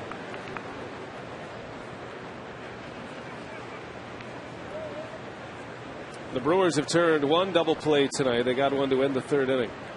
2 on, 1 away. Count evens at a ball and a strike to Johnny Gomes. Cabrera at second with Scott Rowland at first. Gomes was with the Tampa Bay Rays during their World Series run. He was not on the postseason roster, but he was a member of that ball club that year. Matter of fact, Gomes was kind of the godfather of the modified mohawk that year. Remember when everybody, even the fans, were wearing the mohawks? I do. Not a big fan. Gomes has one sporting right now, Rock. A little scary. This Capuano is at his highest pitch count of the year. 101 pitches. His last time out, he threw 90 pitches in 6 1/3 at Houston.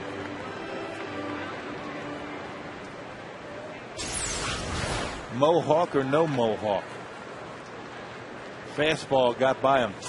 And the reason that fastball got by him is because of that first pitch changeup.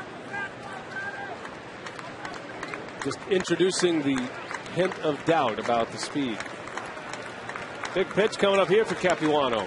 2 balls, 2 strikes. And it's in the air to right. That's playable for Hart. Neither runner will tag. Hart makes the catch for out number 2. And Capuano is an out away from getting through this inning. But he'll have to face Drew Stubbs, who has been a nemesis hitter for Capuano tonight. He was back in the 2nd inning. Stubbs to the opposite field. A towering fly ball that just scraped the wall. And a 2-run homer, number 20 of the year for Stubbs. And he struck him out his next time up. Ken Maka has shown a lot of confidence in Capuano in this situation with Stubbs at the plate. You've got Villanueva up and ready in the bullpen. Trying to get him through the 6th inning. Maybe pick up a win. There's a strike. Good start. Gets ahead of Stubbs. He was a .251 hitter. This guy hits for power, hits for average. He is in the 20-20 club now. Or rather, hits for home runs, I should say. 25 steals to go along with his 20 home runs. Did he check it? Yes, he did, says Dan Bellino. And Dan Bellino hearing it from that Brewers dugout. Pretty close.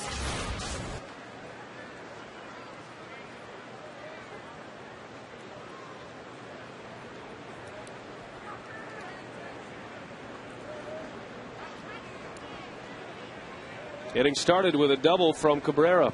He's still at second base. And Stubbs is late. Ball and 2 strikes. The changeup has an impact even when you don't throw it. You always have to have it in the back of your mind. You heard Dusty Baker, early in the ball game talking especially about that changeup. So you figure his hitters were prepared to see it a lot, and that's why Cappy's able to sneak that fastball by these guys from time to time. Hitters always look for the best pitch that a pitcher has that particular night, and ordinarily that's the changeup for Capuano.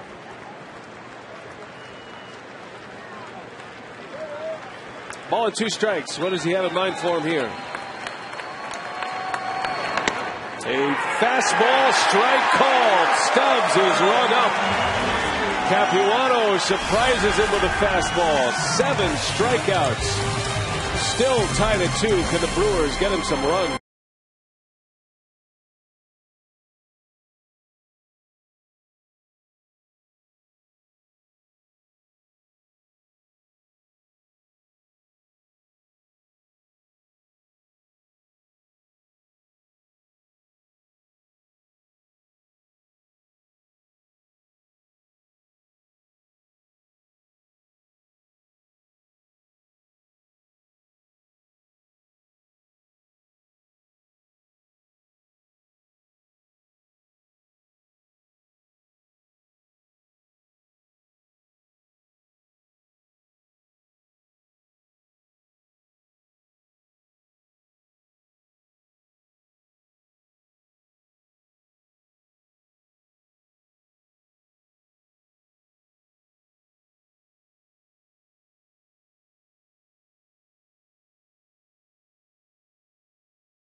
Three-game series, and the first of the homestand, the final homestand of the year.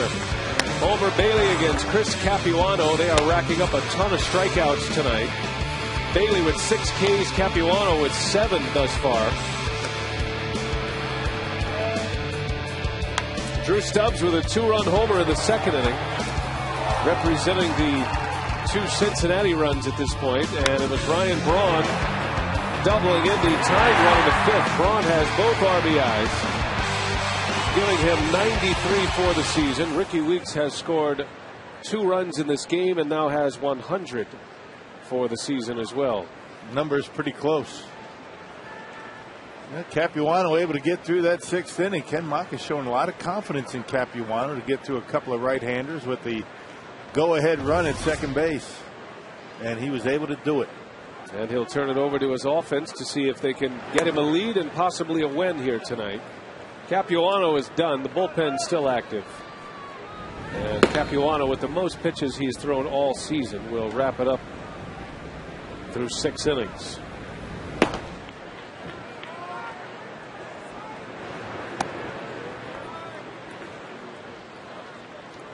Carlos Gomez reached on an infield hit in the second inning. Ended up at third base where he was stranded. Grounded out to third his last time at the plate.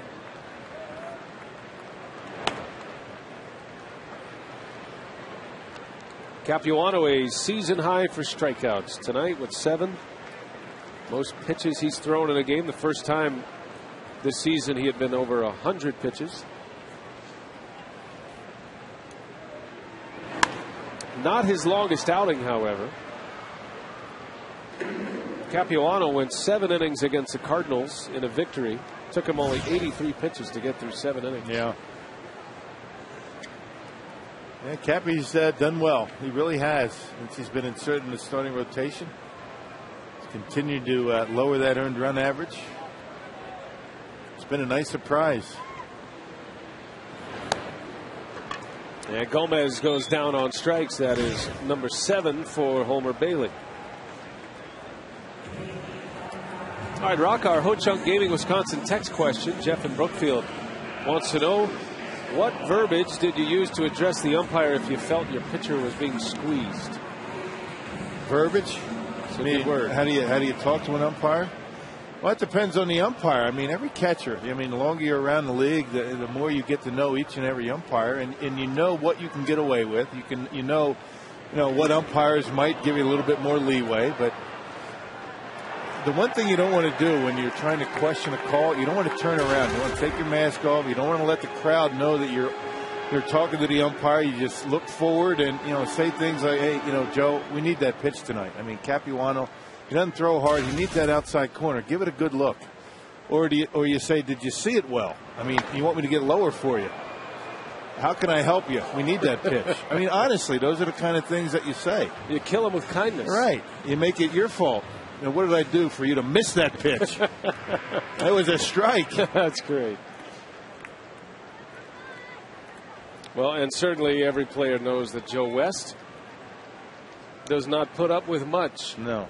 So, but catchers know. I mean, the longer you're around, I mean, you're veteran guys. I mean, Joe will listen to you as long as you don't try and show him up. Don't be holding the ball there for a long period of time. You ask him in a very polite fashion. And he may see it your way the next time. You don't know. But the one thing's for sure, if you upset him, he's not going to give you anything. And I'm not just talking about Joe Webb. I'm talking about umpires in general.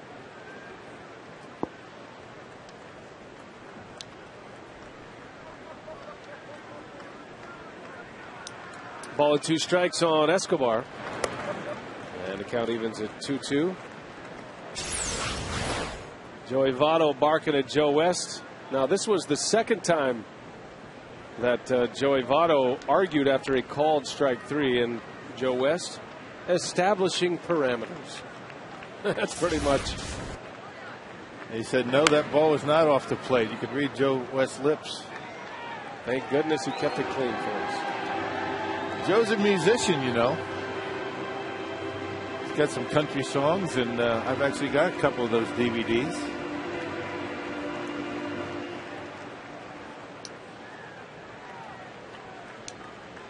Two and 2 the count. Escobar hanging tough.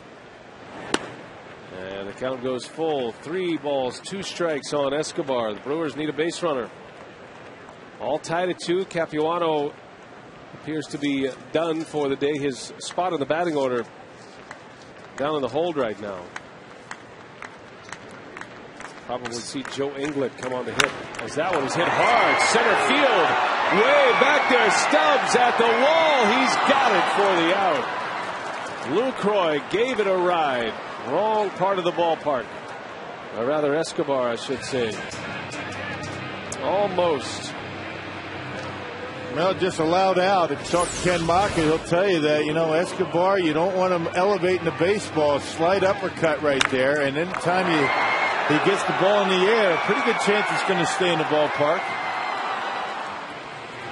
That's a pretty good bolt off the bat of Alcides and up against the warning track. They call it warning track power, partner. It's about what it was. And Escobar retired. 2 up, 2 down for Bailey. And here's Lucroy.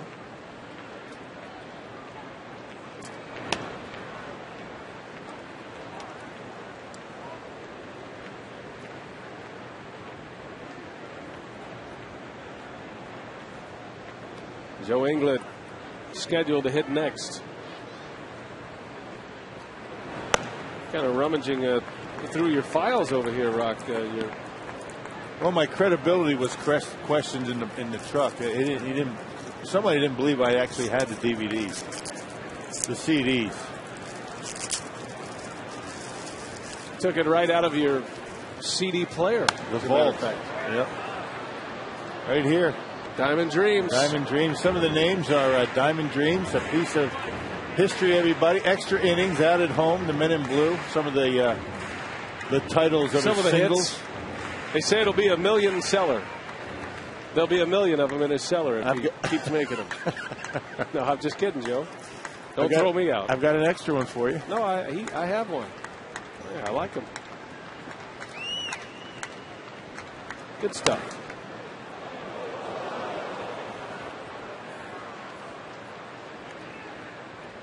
Multi-talented, multi-faceted. You know, we're having our crew party. When is that? Thursday? I think it's Thursday. Thursday out of Friday. So maybe this should be our music. Right. We could do the Joe West, and we could have that running along. Do we have to get Joe's permission? Oh, no. I mean, we'll play it up. And I bet if you run it during the game on our broadcast, you know, going in and out of break. It's a great idea. I think he'd love it. Maybe he'd, if we tell him about it, we get to Bruce Fleming, tell him we're going to do that. Maybe he'll widen that strike zone tomorrow. Except he'll be at third base tomorrow. That's true. Strike zone really doesn't do us any good at third base. Well, Joe has ways of influencing people. Oh, yes, he does. As the crew chief. Yeah, Dave Bush on the mound. Maybe he can influence Dan Bellino. Who knows? But I digress. 2 balls, 2 strikes on Lucroy. Fouls it away.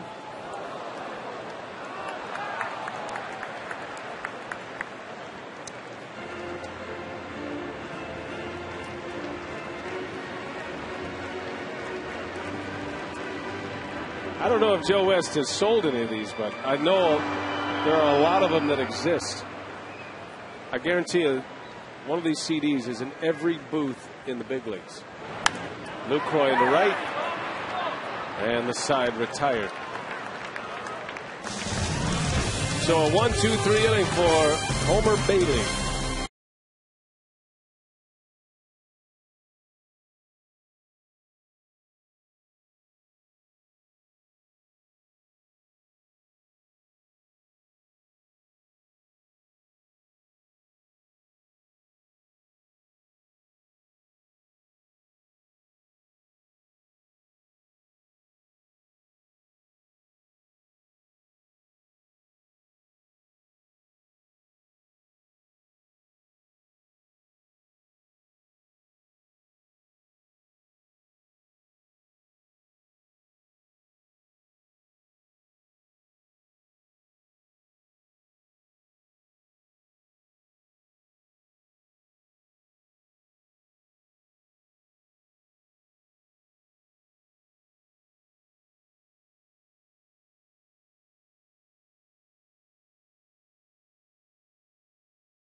Thank you for standing by us. For more information, visit buyatoyota.com. Miller Lite, what's on tap? This homestand continues tomorrow. The Reds, for the second of 3, back on Fox Sports Wisconsin. Dave Bush will pitch tomorrow for the Milwaukee Brewers. And our Miller Lite, what's on tap? It'll be Bush against Edinson Volquez.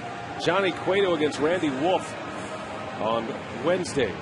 Cameron Lowe is in to pitch, a double switch as Lowe takes over on the mound, and Craig Counsell will enter the game at short.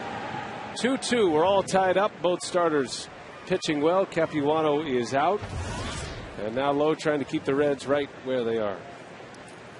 Ryan Hannigan will lead off. He has walked twice in this game. Yeah, Cameron Lowe last pitched on Saturday night against the Giants. He pitched a 3-up, 3-down 8th inning, setting up John Axford for his save. And Cameron's been outstanding. Nice easy hop for McGee. And one gone in the 7th. Well, Chris Capuano really only one mistake, and it really wasn't a mistake. I mean, that high fly ball off the bat of Drew Stubbs, the only runs he allowed, really commanded his fastball well. He had 7 strikeouts. He was able to keep Joey Votto off the bases. He struck him out twice, both times looking. 7 strikeouts, 3 walks for Capuano, and he only allowed 4 base hits. Nice night. Will not factor in the decision, but an excellent start. Chris Heisey with 1 away.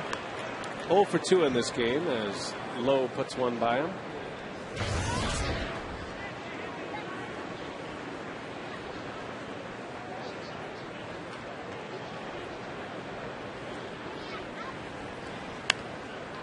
Right off the handle.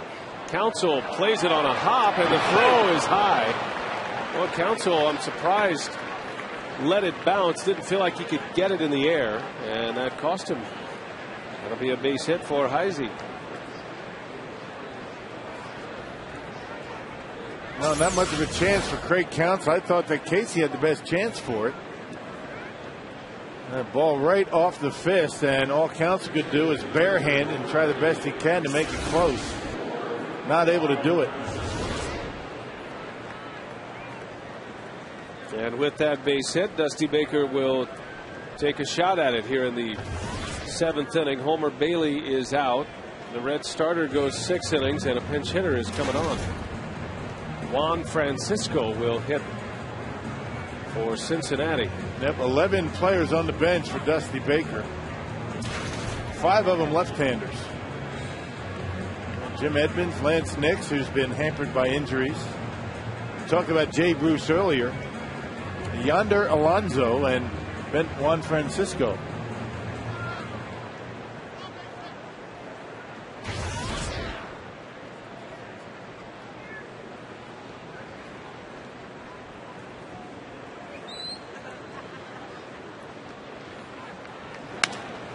On the ground, Counsell to Weeks, the turn in time. Double play for the Brewers. And Cameron Lowe is out of the 7th. 1 pitch gets him 2 outs. Still tied at 2.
For the post-game show here on Fox Sports Wisconsin, Ryan Braun continues to be the offense for this team, driven in both runs so far, Davey. Well, he's swinging a good bat, and as I was talking with Dusty Baker during batting practice, was asking about Ryan Braun. I says, yeah, he's really been hot. He says, you know it was going to happen because this guy has just been too good a hitter his whole career. All right, due up 4th in this frame. We'll see if we can get him around. Brewers need some runs. opening up this final homestand of the year. And it looks like our instructional might be up for grabs right now. Should we text a vote, Davey? What do you think? That sounds like a good idea. Let's do that because Rock hasn't come up with anything, and I haven't come up with anything, and nothing's happened in this ball game to come up with anything. So let's text a vote. We ain't done just yet, Davey. Hang on now. Okay, we got it. All right, plenty more to come here on the broadcast and Brewers Live postgame presented by Lincoln Mercury. Brian? All right, Craig, Davey, thank you. And my partner over here, he has a whole bucket full of ideas. So I'm sure something will come to mind. But we'll let the game unfold. Maybe the game will lead us in the direction you want to go tonight. I got to be careful, though. I got this trick knee that's been acting up. A trick knee. Like nothing else than, to show how to head first slide or block home plate with maybe Craig coming at me, but I'm worried about the knee. It's getting sad, Rock. Remember, you said it just a moment ago. It's not how you start, it's how you finish. Yeah. You don't want people thinking about your trick knee. But that's the thing. I want to be able to finish. Craig Counsell leads off. He came in on the double switch in the top of this frame. 2-2 game as we play in the home seventh. Nick Massett is the new Reds hurler. Homer Bailey and Chris Capuano, almost identical lines. Counsell sends one out to Stubbs for the first out. Homer Bailey, 6 innings as well, 7 strikeouts as well. The only difference in these two starters' lines tonight was the hits. Bailey gave up 6, Capuano just 4. Yep, both of them 7 strikeouts and 3 walks. Got a lot of miles out of the high fastball, did Homer Bailey. Didn't throw many off-speed pitches. Do not remember many changeups. 114 pitches. The lines for both guys just about identical. Both pitched well tonight. So 1 gone for Ricky Weeks at the plate presented by Wendy's. He's had a good night. Scored 2 runs, which gives him 100 for the season. A career milestone for Weeks. And he is now 3rd in the National League. Carlos Gonzalez of the Rockies and Albert Pujols with 105 runs apiece. So you get the feeling with these two teams, and proficient in the long ball, that this game might be decided by a home run. Plenty of power up and down each lineup. See, Weeks, the 6th in franchise history to get to the century mark for runs scored, and only the 3rd different leadoff hitter. Molitor, Vina, and now Weeks. Hasn't been done in over a decade. Been since 1998. Haven't been many others for the Brewers, have there? Not many. Kind of runs a gamut for you.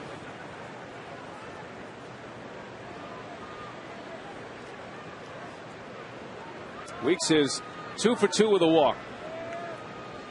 And down in the count to Massett, a ball and 2 strikes.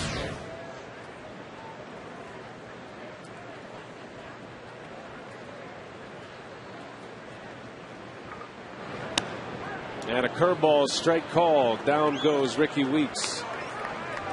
And he knew it. Yeah, 2 up, 2 down in the 7th. Yeah, Massett's got some nasty stuff. A big breaking pitch, and he throws hard. Been used quite a bit. Hey, visit the official online shop of the Brewers at Brewers.com. Browse the largest online selection of authentic team gear, including official caps, T-shirts, jerseys, collectibles, and much more. Get your team gear straight from the source. Shop the Brewers.com shop. Here's Corey Hart now with 2 away. Hart has a hit tonight. He's 1 for 3.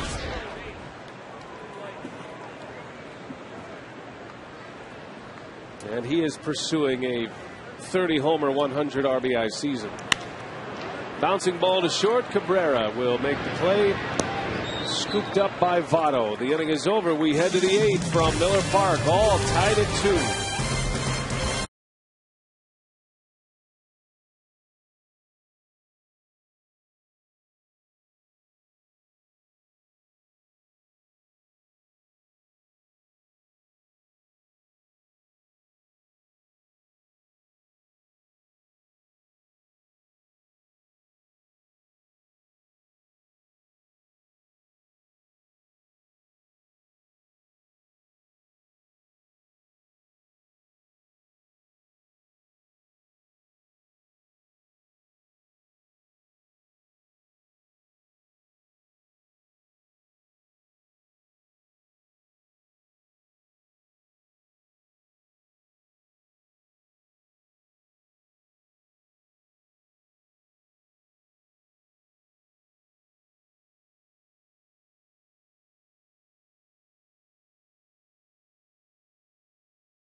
and humid, and there could be a thunderstorm or two around. May have to close that roof. First pitch temperature, 78 degrees. All right, Kate, thank you. And fans, if you want the Brewers weather forecast from Kate Bilo, send right to your phone. Text keyword forecast to short code 234234 and click on the link. We are headed to the 8th inning. Well-pitched game so far. Cameron Lowe against Nick Massett now out of the bullpen. The starters, Homer Bailey and Chris Capuano, will not factor in the decision. As Cameron Lowe back out there for his second inning of work, he'll have the top of the order to deal with. Brandon Phillips takes strike one. Say hello to Patrick Herb and his friends and family at the ballpark tonight from the University of Wisconsin. Good to see him here at Miller Park. A broken bat bouncer. And Lowe makes the play for the first out of this 8th inning. Well, we had a chance to visit with Dusty Baker earlier today. We asked him about the Reds and this pennant race. There's a lot can happen in 12 games, you know, and I've seen it happen. Everybody else has seen it happen. So, hey, man, you can't be, you know, you have to prepare for it. They even send out playoff ticket requests because they have to. And but hey, the main thing is we just got to win. So all the manager wants to do is stop with the business of making it to the postseason. And you'll recall, Rock, from 08 with the Brewers, there's a lot that has to be put into place as far as planning. Unfortunately, the manager has to deal with that a lot. Right. And that's the last thing a manager wants to talk about. Well, and you know what? It's important for his players that have been to the postseason, you know, to really get these young players to understand that it's never over till it's over, what to expect, you know, down the stretch here and into the postseason once they get there. Orlando Cabrera has playoff experience. Scott Rowland. Johnson Arroyo has been in the postseason. So, you know, it's veteran guys. It's not the manager that really influences the thought process, you know, of the players in situations like this for the Reds. It's the players that have been there before. Those are the ones that have to take control. Well, they are still in that comfort zone with a 6.5 game lead at this moment. The Cardinals lost earlier today to the Marlins. So the Reds can gain ground on St. Louis. They can drop their elimination number down to 6 with a victory tonight. But when you're over 5, you feel like you've got a bit of a cushion. But anything under 5, as far as your lead goes, it could be wiped out quickly. I think it gives the team that's chasing you a little bit different perspective as well. Remember the Detroit Tigers last year. They were 4 games up with just a weekend to go. And they lost. They ended up finishing in a tie with the Minnesota Twins. And, of course, the Twins would go on to the postseason. One of the greatest games ever in baseball, that extra inning win at the Metrodome last year. Game 163, the regular season playoff. Now, when did they change the name from magic number to elimination number? I don't think. Well, not a big fan. No, you can call it whatever you want. Oh, is that right? You don't like. It's not official. Which one do you not like? I like the magic number. The magic number? Yeah, you have your magic number and your tragic number. Sounds so sporty, the magic number. Right. It's magic to get to the playoffs. That's the Disney in you, I guess. Right. The kid in you comes out. So I figured you'd be a guy more with the elimination number. No. You're kind of an old school, nuts and bolts kind of guy. I didn't think you had anything to do with anything whimsical or magical. No, it's not a matter of that. It's just that what I'm used to. You know how it is with me. You can say magic number if you like. Yeah. Magic number 7. That's totally acceptable. I thought that was an official. Well, on the Major League standings, it is official as elimination number. Oh, is that what it is? There's a high drive left field. This is way back, and this one is gone, and it is way out of here. Joey Votto puts the Reds on top. A 2-run home run for Cincinnati. Votto with his 35th, and it's 4-2 Reds. Well, Cameron Lowe doesn't give up many, but Joey Votto put a charge into that one. It had been a very tough night at the plate for Votto. A couple of strikeouts and grounded into a double play. That sinker stayed up in the strike zone, and it looked like Cameron Lowe knew it as soon as contact was made. And way back, second deck and left center with Joey Votto. Gives him 106 RBIs for the year. He's just one behind the lead. That one's well hit to right, and Scott Rowland has left the building. Back-to-back home runs. Rowland with his 20th, and it is now 5-2 Cincinnati. Well, coming from a guy that does not give up home runs. Cameron Lowe, wow, surprise. A couple of pitches up in the strike zone. Cameron Lowe in 52 innings had allowed 4 home runs, and 2 of them here tonight. Giving him 6 on the year. Another pitch up out over the plate, and Scott Rowland gives it a ride to the opposite field. Wow. Both of them pretty good shots opposite field. And now Johnny Gomes. Back-to-back home runs for the Reds. It started with a 1-out single from Cabrera. Votto hits one way deep into left center. And then Rowland obliges with an opposite field home run as well.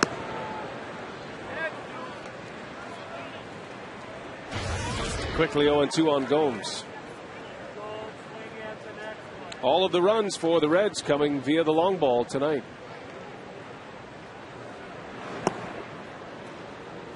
Two-run homer by Drew Stubbs in the second, his 20th. Votto number 35, Scott Rowland number 20 as well.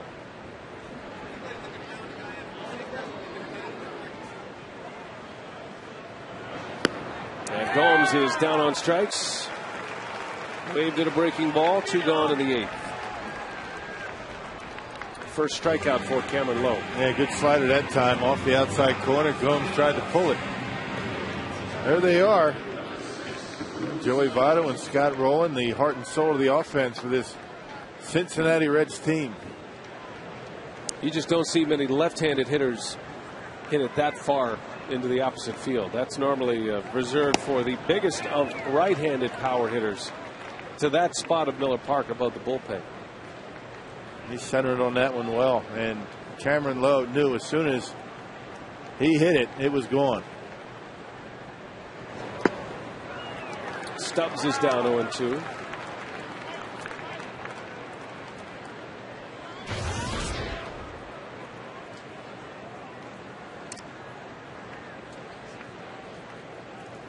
Two outs in the 8th. The Reds have taken the lead here.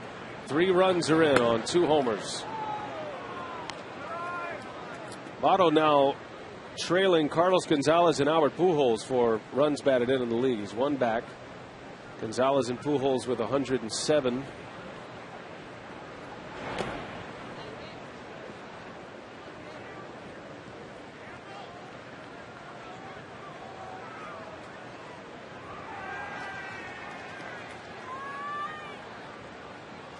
Two and 2 on Stubbs.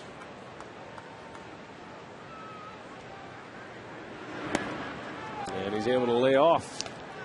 Full count.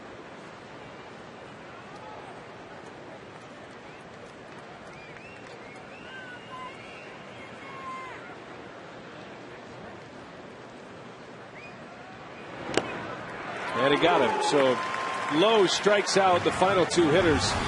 But the Cincinnati Reds get big power from their big sluggers. Votto and Rowland put them on.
Homer Bailey and Chris Capuano. Drew Stubbs put the Reds on the board with a 2-run homer in the second. And the Reds would get the rest of their runs on the long ball. Joey Votto goes deep into left center, a 2-run homer. Then Scott Rowland, number 20, a 3-run 8th inning for the Reds. And Maka's 9 down, 5-2 as we head to the bottom of the 8th inning. And it was a quick strike for Cincinnati. Votto showing you why he is among the candidates for most valuable player. That's what most valuable players do right there. Get big hits in big spots.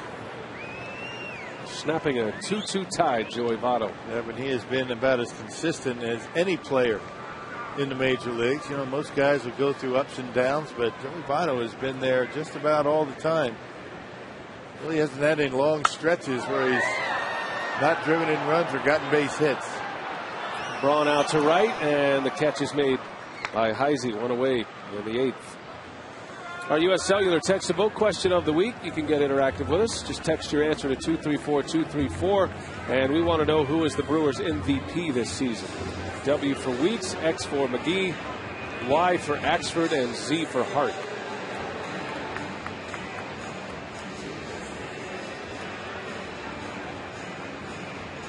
It's a good looking rally hat, little sombrero. Well, Prince Fielder is due to hit here in the 8th inning. And Dusty Baker will make a double switch. So we'll take a timeout. Fielder to bat with 1 away. And a pitching change coming up for Cincinnati. And Joe West says, hurry it up. Aroldis Chapman will pitch.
Has a new toy in that bullpen, and it is Aroldis Chapman. He's been looking for big spots for him to pitch against left-handed sluggers, and he's found one here. The flame-throwing Chapman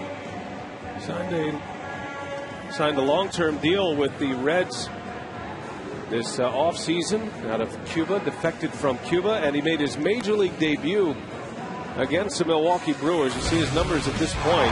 His first game, the much-anticipated arrival of Chapman in Cincinnati, and he was lights out in that performance. Yeah, he was throwing low 100s. I mean, triple digits, 101, 103 on the gun at Great American Ballpark. His last appearance, that came against the Astros on the 17th. He got the loss. Gave up a couple of runs. So he is indeed hittable as Chris Heisey moves from right to left. And Jay Bruce takes over in right field. Chapman's lone win came against Milwaukee. That was in the second game of that series, their second game for him. But he's fun to watch. He's one of the bright young stars. Just getting his feet wet in the big leagues. He throws that one about 56 feet.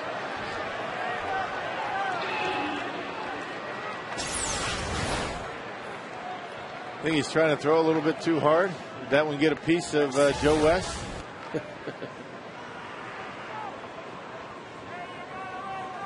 Joe threw the ball back at Chapman. Chapman wasn't watching. The ball rolled over towards second base. There's that big fastball. When Chapman made his debut against the Brewers, he was coming up from AAA Louisville. He was clocked at 105 at AAA. And we thought, really, there's no way. Well, he showed up in the big leagues. He was throwing 104, topping out at 104 that night. He's consistently around 100. As Fielder pulls one over to Votto. Chapman is there for him, and Prince is retired. Well, he showed a pretty good breaking ball. The slider was a pretty good pitch for what we saw from him in Cincinnati. And it's going to be important that Chapman able to throw that pitch for a strike, or at least get hitters to swing at it. Got Prince that time on a fastball at 99 miles an hour. Outside of Steven Strasburg, this is the most highly touted minor league prospect this year. But will he stand the test of time? We'll see. That's always the key, especially for somebody who throws that hard. Steven Strasburg out for the season and all of next season with the ligament replacement surgery. The Reds are hoping to use Aroldis Chapman like the Rays used David Price in 08. Called him up from the minor leagues and using him out of the bullpen. Next year, he figures to be in the starting rotation. If Cincinnati gets locked up with Philadelphia, he could be a big impact on that series, or that left-handed power that the Phillies have in that lineup.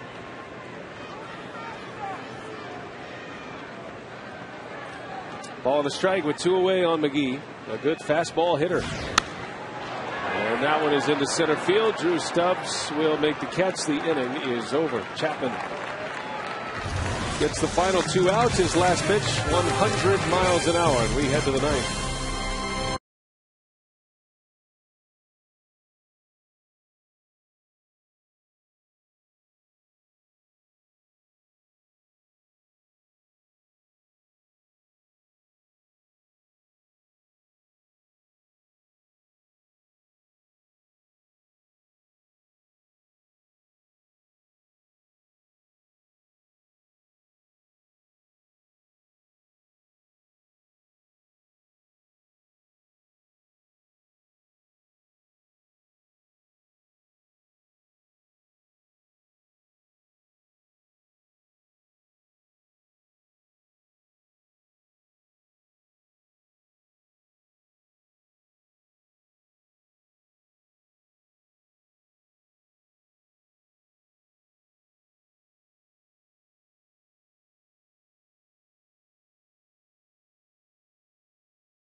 In a game of the utmost importance for the Cincinnati Reds, they lead it here as we head to the ninth inning. Jeremy Jeffress is on to pitch the ninth against Cincinnati. Yeah, talking about hard throwers coming out of bullpens, we saw Aroldis Chapman that last pitch to Casey McGee at 100. Jeffress has been clocked as high in the big leagues in his first 5 games at 98. He has a big arm, a big overhand curveball. Important for Jeffress to be able to throw that curveball for a strike.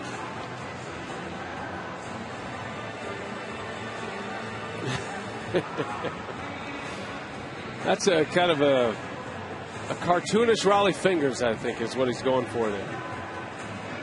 I'm sure Raleigh would be proud. He forgot his belt, by the way. That's going to cost him a little bit in the kangaroo court, among many other things that have gone wrong in that outfit. He's having fun, though. That's all that counts. Not hurting anybody. So Jeffress will face Ryan Hannigan. And on the first pitch, he bounces out. One gone in the ninth inning for Cincinnati. The same night Aroldis Chapman made his Major League debut, Jeremy Jeffress made his big league debut as well. Now, when Chapman made his debut, the first pitch he threw was taken out. The ball was taken out of play. And I had never seen that before. And the Brewers, somewhat insulted by that. I think that ball went to the Hall of Fame. Anyway. Why would it? So when Jeffress came on an inning later and he made his debut after his first pitch, the Brewers called timeout and asked for that ball to be taken out as well. The Hall of Fame? I don't know. That's what they said. You were speculating. No, they said that the pitcher's going to the Hall of Fame. And what was the significance of that? I think it just begins the Aroldis Chapman era. Oh, right. Who knows? So if he ends up and he has a great career and he becomes the Cy Young Award winning 20-game winner they expect him to be, one of these days somebody will have that ball. And if not, that ball goes into a batting practice bag somewhere in the minor leagues. Or it might have ended up in Chapman's bag. That's for a trophy. What I would think it was. But they don't do that. When a guy gets his first major league hit, they'll take the ball out. Right. For that reason. But it was quite the spectacle, and it was an inauspicious debut for Jeremy Jeffress, following up Aroldis Chapman.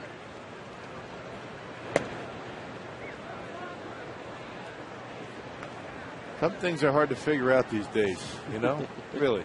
Kids today, Rock. It's all about marketing. It is, isn't it?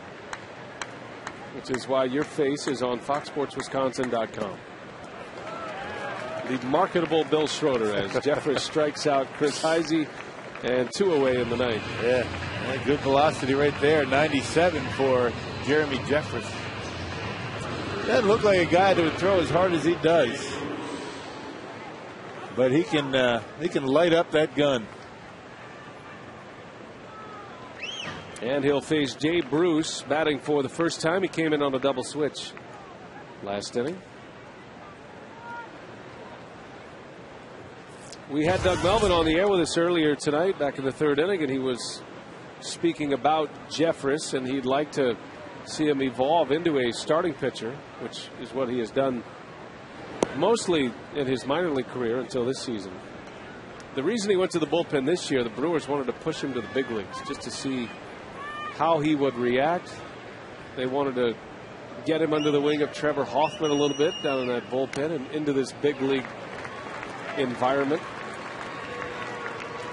And we'll see what we get from him next year. It's good to get the first year jitters out of the way in September. Yeah, with a fastball like that, you would expect he's got a nice future ahead of him, but he's going to have to be able to throw that curveball for a strike. Can't get by with one pitch. You can barely get by with two as a starting pitcher. But he's got a good curveball.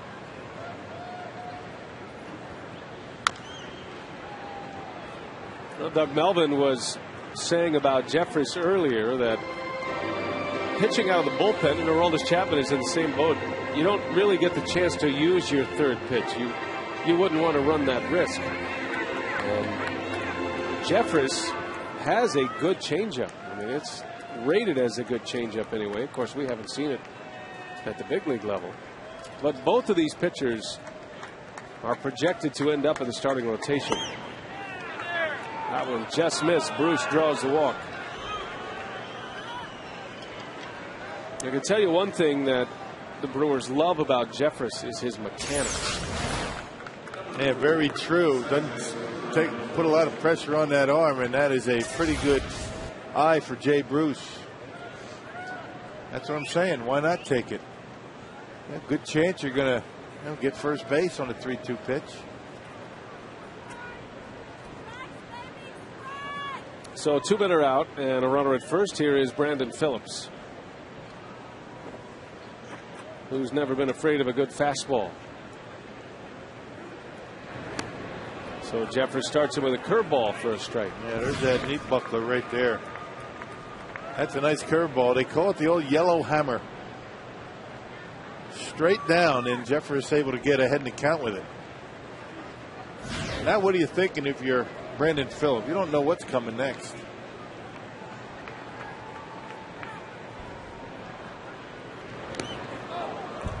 Back to the screen. Bruce will end up at second base on a wild pitch. That is a lonely feeling behind the plate, with a 58-foot fastball coming your way at 98 miles an hour. Yep, just at the edge, front edge of the plate, goes straight up, and well, Lucroy got a piece of it. You know he's happy about that. Country Joe.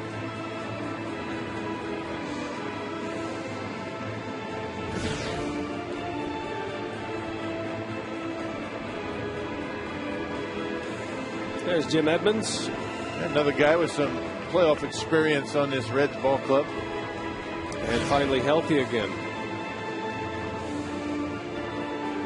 Been out with an oblique injury, but he's back in playing, and he's back available for Dusty Baker.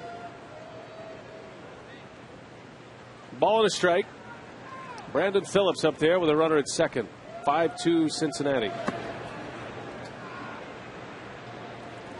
The Brewers in the 9th inning will have Gomez, Escobar, and Lucroy coming up. So if you're thinking about a rally and a few base runners, you'll get back to the top of the order. And the muscle will bat with runners on base.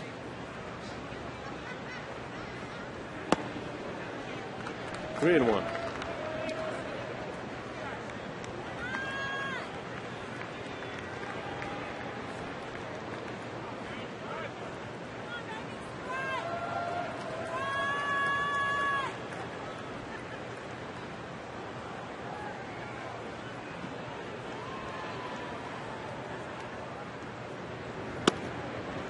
And he walked him. So back-to-back walks after 2 outs. And Jeffers will deal with Orlando Cabrera, who's been a hot hitter tonight. Yeah, talked about those nice clean mechanics. Not a whole lot of stress on the elbow, the shoulder, but once in a while you get into the big leagues, you get to the top of the order, you try and overthrow just a bit, and I think that's what's happening with Jeffers out there right now. Rick Peterson going out, calming him down. Go back to what you were doing in the beginning of the inning. It started out 2 outs, nobody on. Now back-to-back walks.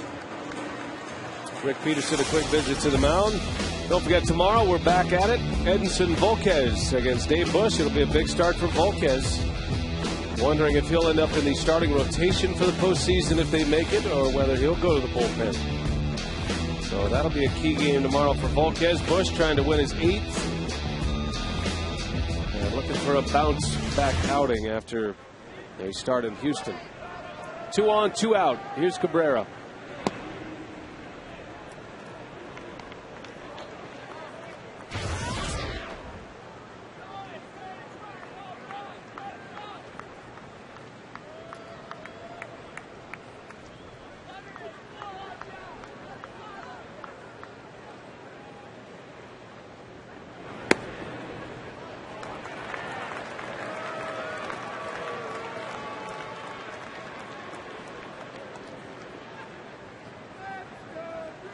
Cabrera is 3 for 4 tonight, and he had the hit that started the rally in the 8th.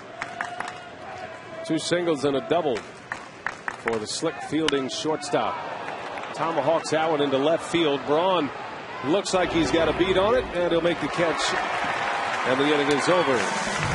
Jefferson scoreless 9th. Here comes Francisco Cordero to try to nail it down.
come against Francisco Cordero.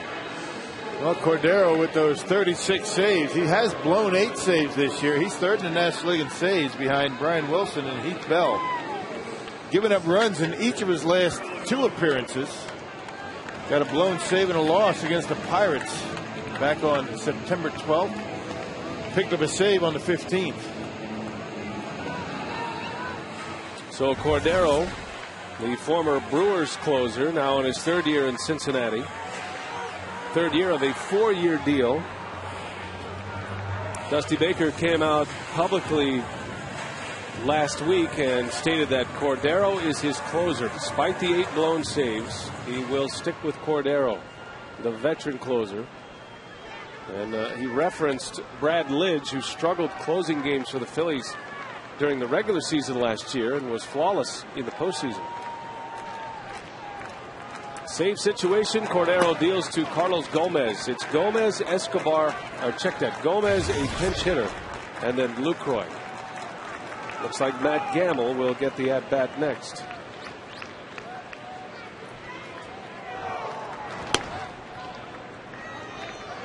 Cordero still has great stuff, a fastball in the mid to upper 90s, and his money pitch, that slider. But his slider hasn't been Cordero-like this year. Yeah, he's hung it quite a bit this year, and there's a lot of times where he starts hitters off with it and just can't throw it for a strike. Pop up. Foul territory. Votto makes a catch, 1 away in the 9th. Yeah, that slider for Cordero, good put-away pitch. Most effective when it actually is not in the strike zone. The Reds can push their lead in the division to 7 full games and a magic number of 6 with the win here tonight. Matt Gamble will bat. Had a big pinch hit at bat in Houston on the last road trip. This was Wednesday afternoon. Gamble delivered the double that gave the Brewers the lead. Extra inning pinch hit double for Matt Gamble. And Matt Gamble, 2 for his last 2. He got a base hit in San Francisco as well.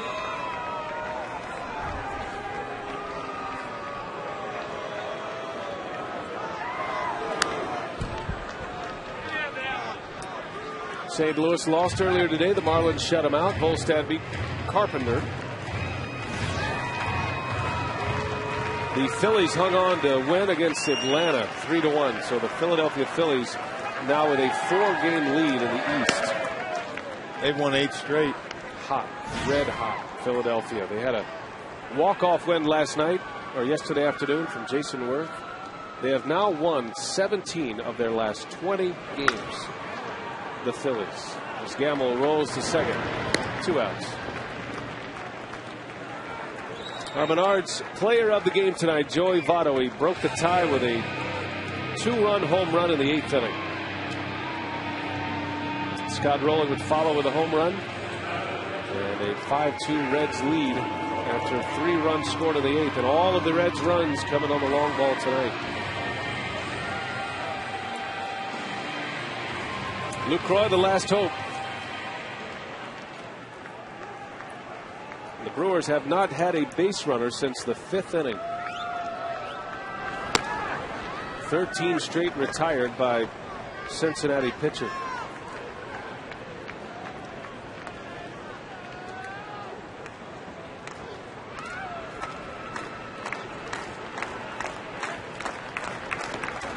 While the Reds don't have that dominant ace in their starting rotation, they have a great bullpen, which could play big in the postseason. And a lot of guys that have had a lot of experience out there in tough situations. They've got velocity to burn in that bullpen, and they've only added to it with Aroldis Chapman. Guys like Massett and Cordero. Arthur Rhodes still gets it up there.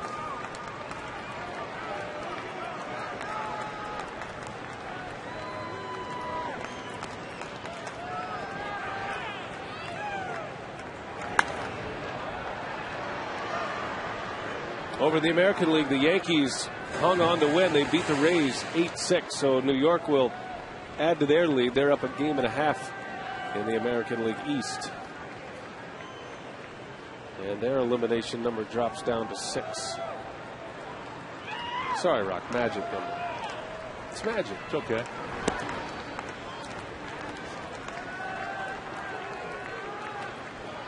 The Twins won again tonight, 9-3.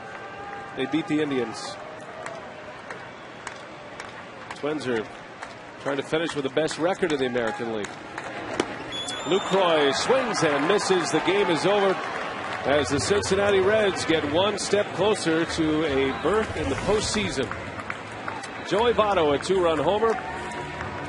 5-2. Cincinnati wins it here tonight as the Brewers drop the opener, and now Cincinnati has won 8 of 9 against Milwaukee this year. Let's check in with Craig Kashan in our Fox Sports Wisconsin set. Well, Cincinnati grabs game 1 of this series, and they have won 8 of 9 in this season series now. Coming up, we'll hear from the Brewers' Ken Maka. Also look back at 2 of the bigger moments in Brewer history.